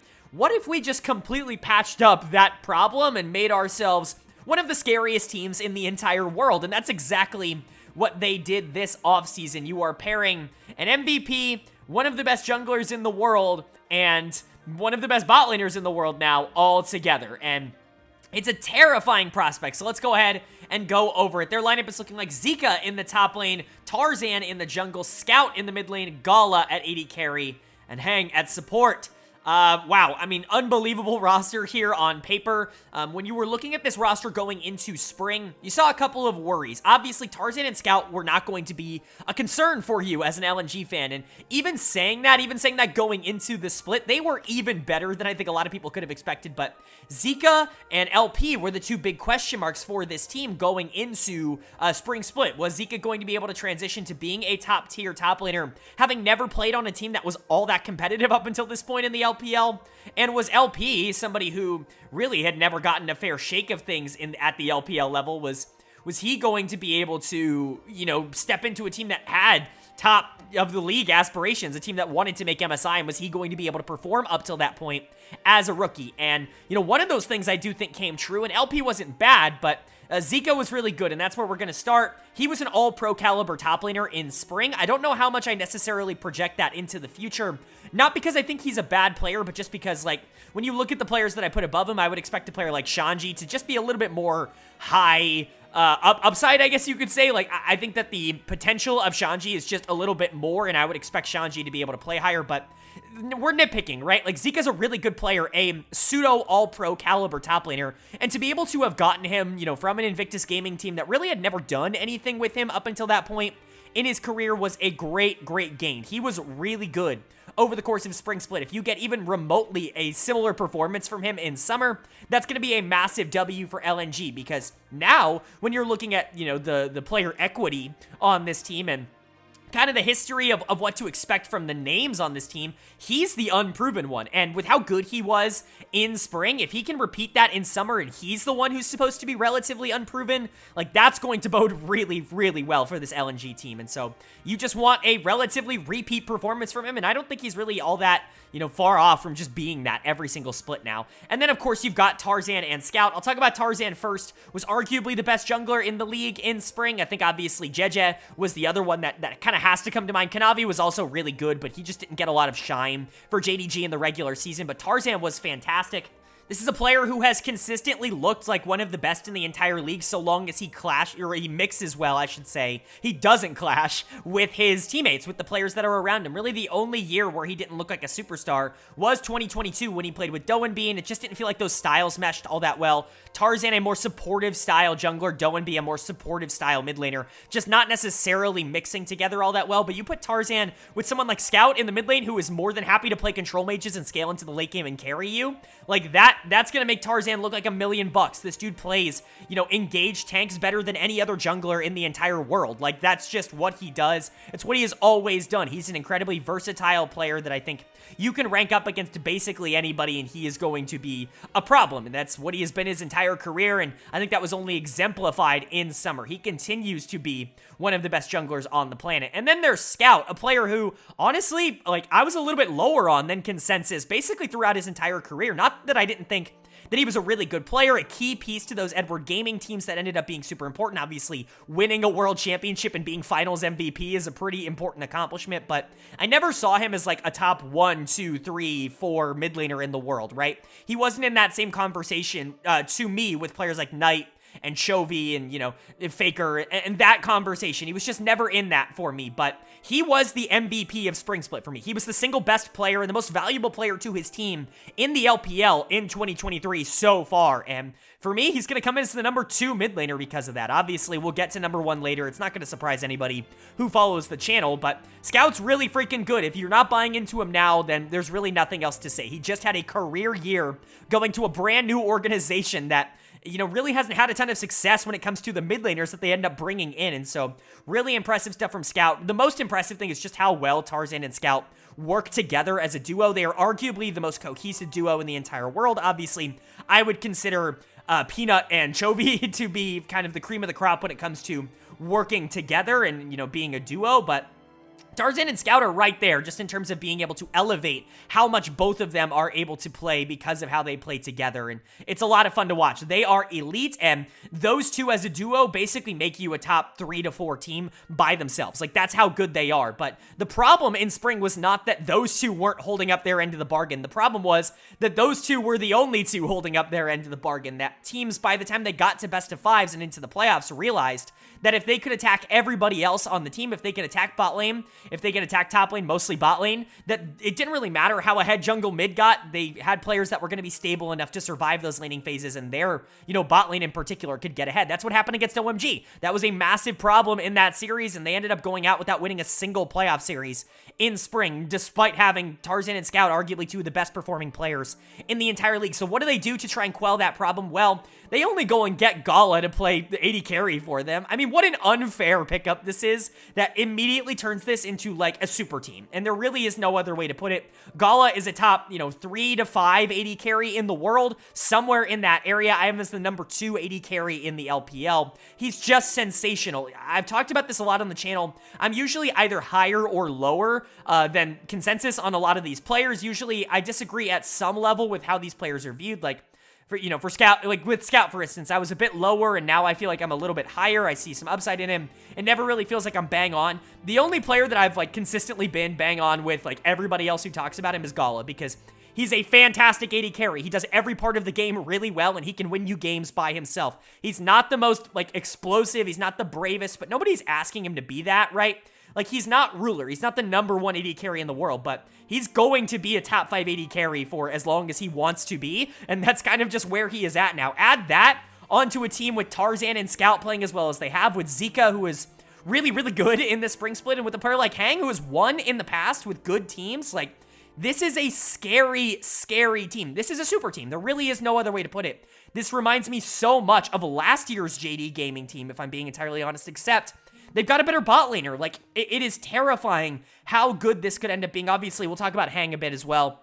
Just a player that I think has been really consistent for a while. I've really liked him for a long time. I think going back, about 2 years now, I was really high on him before people started to catch on, and then he got added to I believe it was FPX. You got to play with LWX, and they had that really good 2022 spring. That's what it was. They kind of cooled off a bit in summer, but the talent was always there, and he was pretty solid, I would say, in spring as well. Certainly not the superstar of this team, but he's more than competent and capable as, you know, a pseudo all-pro caliber support on this team as well. You add that to Gala, who is a world-class AD carry, Scout, who's a world-class mid laner, Tarzan, who's a world-class jungler, and a pseudo all-pro in the top lane as well. This team absolutely deserves to jump up to number 3. I think, you know, realistically, they probably on paper should be even higher than this. It's just very difficult for me to say that without ever having seen them play. I would not be surprised at all to see this team end up moving up in these power rankings very quickly as the LPL split starts to take place, and I think the upside for this team is winning Worlds. Like, they really are at that point. I'm not going to necessarily say that that's what they're going to do, but I think more so than any team that we're going to cover that's not number 1 on this list, LNG is a team that you need to watch out for, because if everything works, if everything clicks, they could be the best team in the entire world. And now we've got our final 2 teams of the video, and eagle-eyed viewers, or even just regular-eyed viewers, probably know who those 2 teams are, because they're probably fresh on a lot of people's minds, what with MSI just wrapping up, and I think you have a pretty good idea which order they're going to be in. I wish I could keep the suspense, but I don't want to waste you guys' time. Coming in at number 2 in my power rankings, and at the top of A tier for me, it is going to be Billy Gaming, coming in here at the number 2 spot.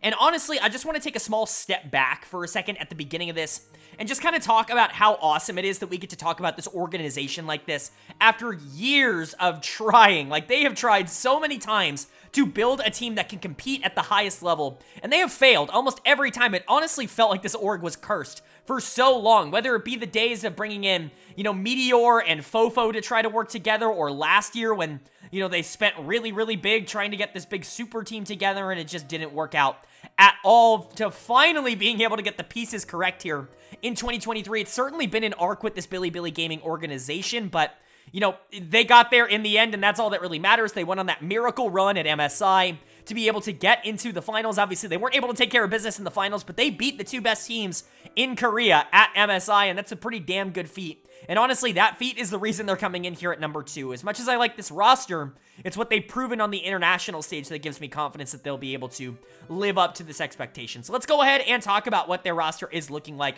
It's, of course, looking like Bin in the top lane, Jun in the jungle, Yagao in the mid lane, Elk at AD carry, and On at support.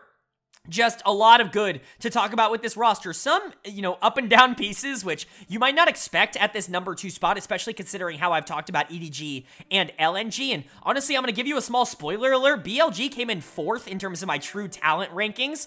They came in below both LNG and EDG in terms of, like, the true talent score, which is expected. Honestly, on paper, they have a weaker lineup, I would say, than both of those teams. But I think more so than either of those teams, they have a very strong sense of how they like to play the game, and they very much know exactly how to execute that sense, which I think a lot of teams really struggle with. So let's go ahead and go player by player talking about them. Starting with Bin in the top lane, I have officially crowned him. He's number 1 in terms of the top laners. Spoiler alert, he's the only number 1 that we've revealed on the list so far, so, you know, get ready for the number 1 team in the power rankings. Not that that surprises anybody, but Bin's a damn good top laner, man.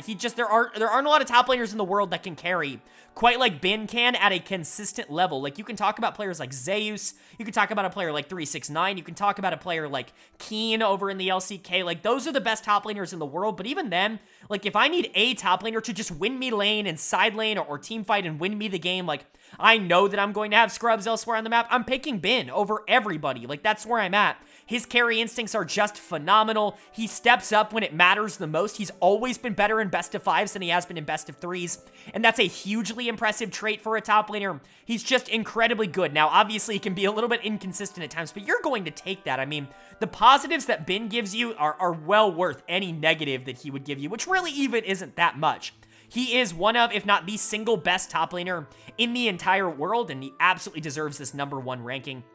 And then you've got Jun in the jungle. If I do have a reservation for if this team can continue to be one of the scarier teams in the world, it actually is Jun. Not because I think he's been bad by any means. I think he really stepped up to the plate when it's mattered, but he hasn't necessarily been elite, right? Like, and that's where you kind of have to be once you get to this stage. You either need to be a facilitator or you need to be like an elite level carry to be one of the best teams in the entire world. And I'm just worried about the long-term prospect of whether June is going to be able to hold up to that. I think 8 might be a little disrespectful, but it's still up from what he was at the beginning of the year. And honestly, he comes in right below a player like Tian, and Tian just has like the long-term credibility to give me more confidence that he'd be able to execute it. But if June has another good split, like then I'm probably feeling it. The problem was that June didn't really catch fire until the playoffs. He really was kind of mediocre up until that point. And honestly, for a lot of the split, the reason that I was lower on Billy Gaming and the reason why I didn't see them making such a big playoff run is because I didn't trust June with how he played in the regular season. He did throw away a lot of those doubts, both in the playoffs and then again at MSI, but I'm going to need to see it for a longer stretch before I officially crown him as like a top 5 jungler in the region. But he's still a solid player, just maybe one that isn't on the same level as a player like Tarzan or Jeje that we had already talked about. And then Yagao in the mid lane, I know 5 seems like a low ranking, but that's pretty solid considering what Yagao ends up being as a player, which is this just massive facilitator. Obviously, we know who he is, but really, I think he honestly gets underrated for how good he is in lane. He'll pick something that's super proactive, wants to shove and roam and get out on the map, and then for the first 5 minutes of the game, he'll just dom you in lane, which is super funny to watch because it's just not the perception that I think a lot of people have of Yagao, but he's a world-class mid laner. There was a reason I had him in my top 10 players in the world going into the World Championships last year. It's because when he really gets going, like, he's better at making his team look good than almost any other mid laner in the entire world. I just don't know if, like, individually I would rank him up against some of the better mids in the LPL, but in terms of impact on the team, he's right there with anybody else. I've always liked Yagao. I've always been defending him, it seems like, and I think that has definitely carried over into BLG, where he got a really bad rap in spring of last year for a lot of mistakes that, quite frankly, June was making, and I definitely think that once, he got into the playoffs and, June started to play a little bit better, all of a sudden people started to realize that maybe it wasn't Yagao's fault that things were going so wrong in the mid-jungle duo, but it's good to see him continue to play the style that kind of got him to the dance in the first place. And then Elkin, man, like, holy shit. They were the #1 bot lane in the LPL in spring. Like, there really is no other way for me to put it. I mean, you could argue JD Gaming, obviously, but, I mean, in terms of dominance, in terms of carrying their team over the top, Elkin were about as good as you could possibly ask for. I've always been huge fans of both, and honestly, they're 2 of my better takes of, basically all time here on this channel, where I've been a massive fan of Elk. Obviously, the WE days were great, but go back and watch my early 2022 stuff, where I'm begging somebody to get him off of Ultra Prime because he's just so talented and he's dragging that team across the finish line. And then, when he got brought up to BLG, I was like, okay, he's got a team around him. Maybe he's going to be able to do something. Lo and behold, he's able to freaking do something. He's one of the most talented ADCs in the world. It almost feels like he's usurped Jackie Love as that kind of player for the LPL. That super feast or famine, aggressive, going to step in your face and try to win the game on his own AD carry. He's just been more successful at it this year than Jackie has. I think a lot of that obviously is team around them, but honestly, talent-wise, I think they're very comparable players, which is why they're back-to-back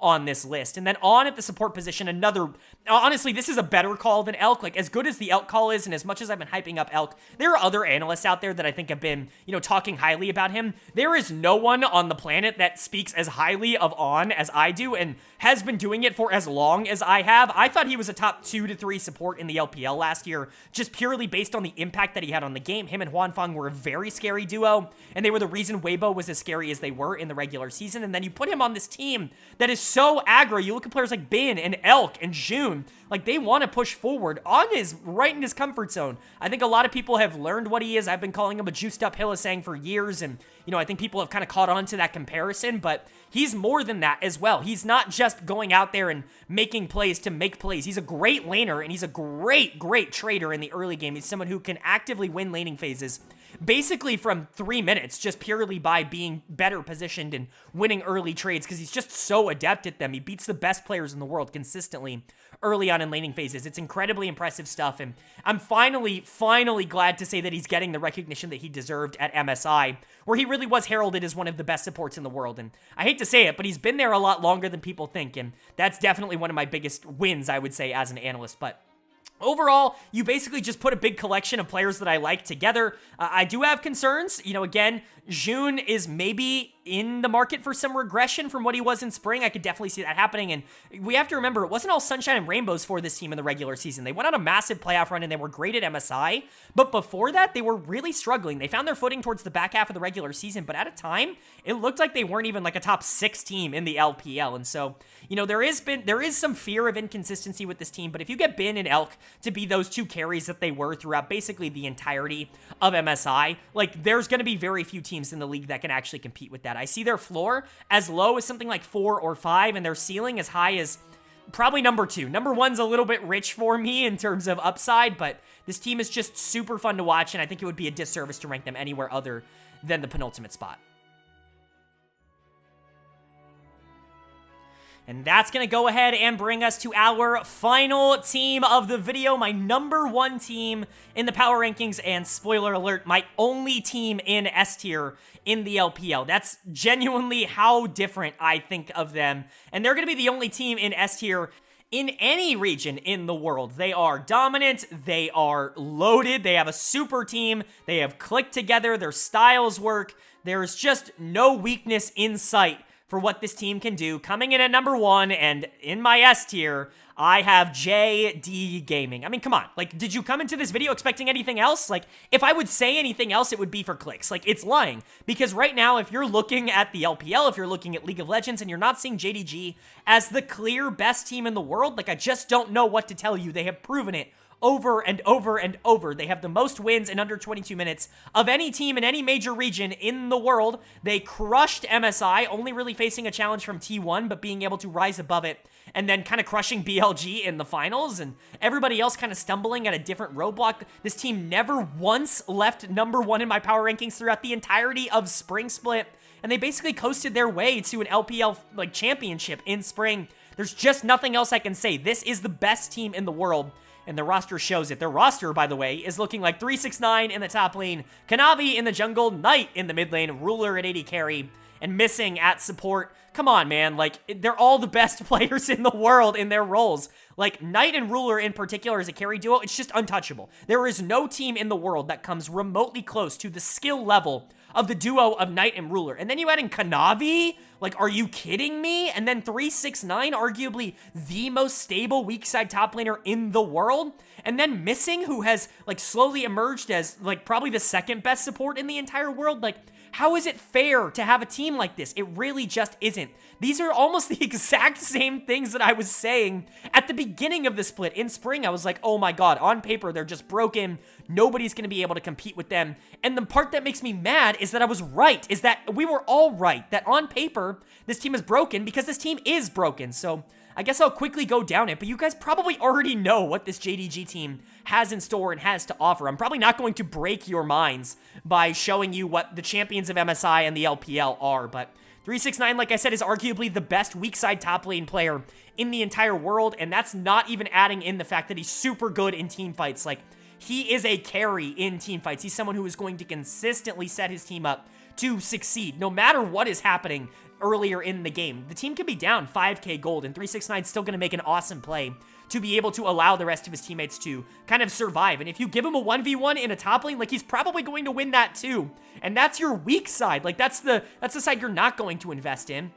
And then you've got Kanavi, who, for all intents and purposes, had a down split in spring. And by that, I mean he was like the 3rd or 4th best jungler in the league. And then, oh, playoffs and MSI rolls around, and it's like, oh yeah, this is the Kanavi I remember. He's out jungling everybody. Somehow he just clears camps faster. His level 3 ganks are better than anybody in the entire world. His mid-game objective control is unmatched, and he is so good at just squeezing the life out of enemy teams.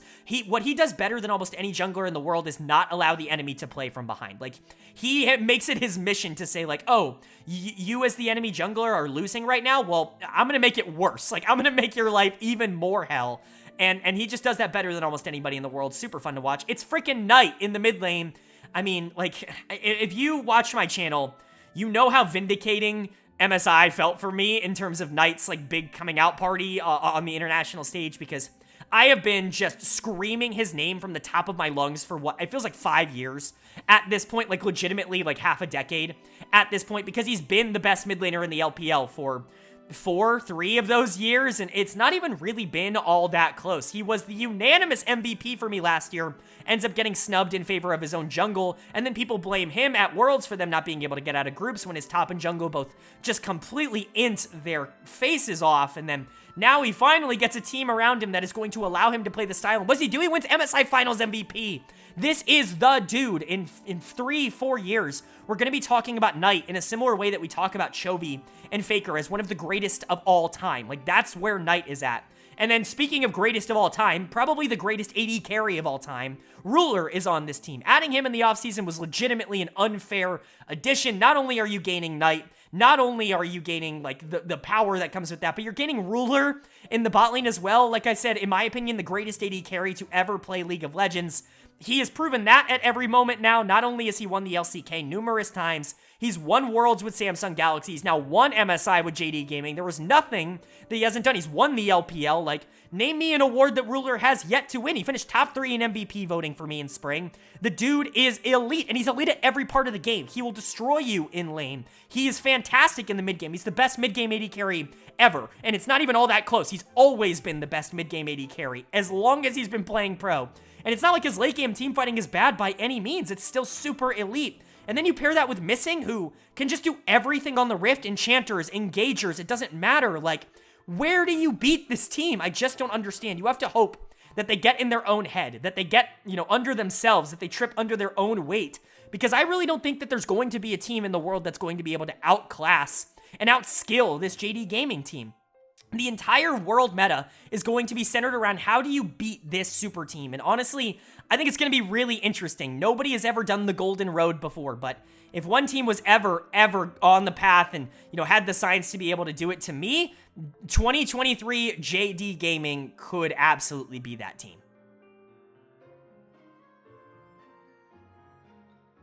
All right, but that is going to do it for my LPL 2023 Summer Split Primer and Power Rankings video. I really do hope that you guys enjoyed, put a lot of time and effort into these videos. I watched so much tape in preparation to try and grade all of these players as fairly as possible, whether that be LPL tape or LCK tape for imports or LDL tape, whatever. I'll watch everything that I need to for these videos, and it takes a lot of time, and obviously I'm going to cover every single game on this channel, so I really would appreciate if you guys enjoyed the video to hit that like button, because it lets me know that you guys are enjoying the content, and it really does help out. It helps get this video out to more people, and we really do put a lot of time and effort. If you're new here, hit that subscribe button. Not only are we going to be covering the preseason stuff for the LPL, we're going to be covering every single game that happens in the LPL season, week by week, weekly, here on this channel, and we don't only cover the LPL, we cover all 4 of the major regions, as well as the NACL, and with everything going on right now,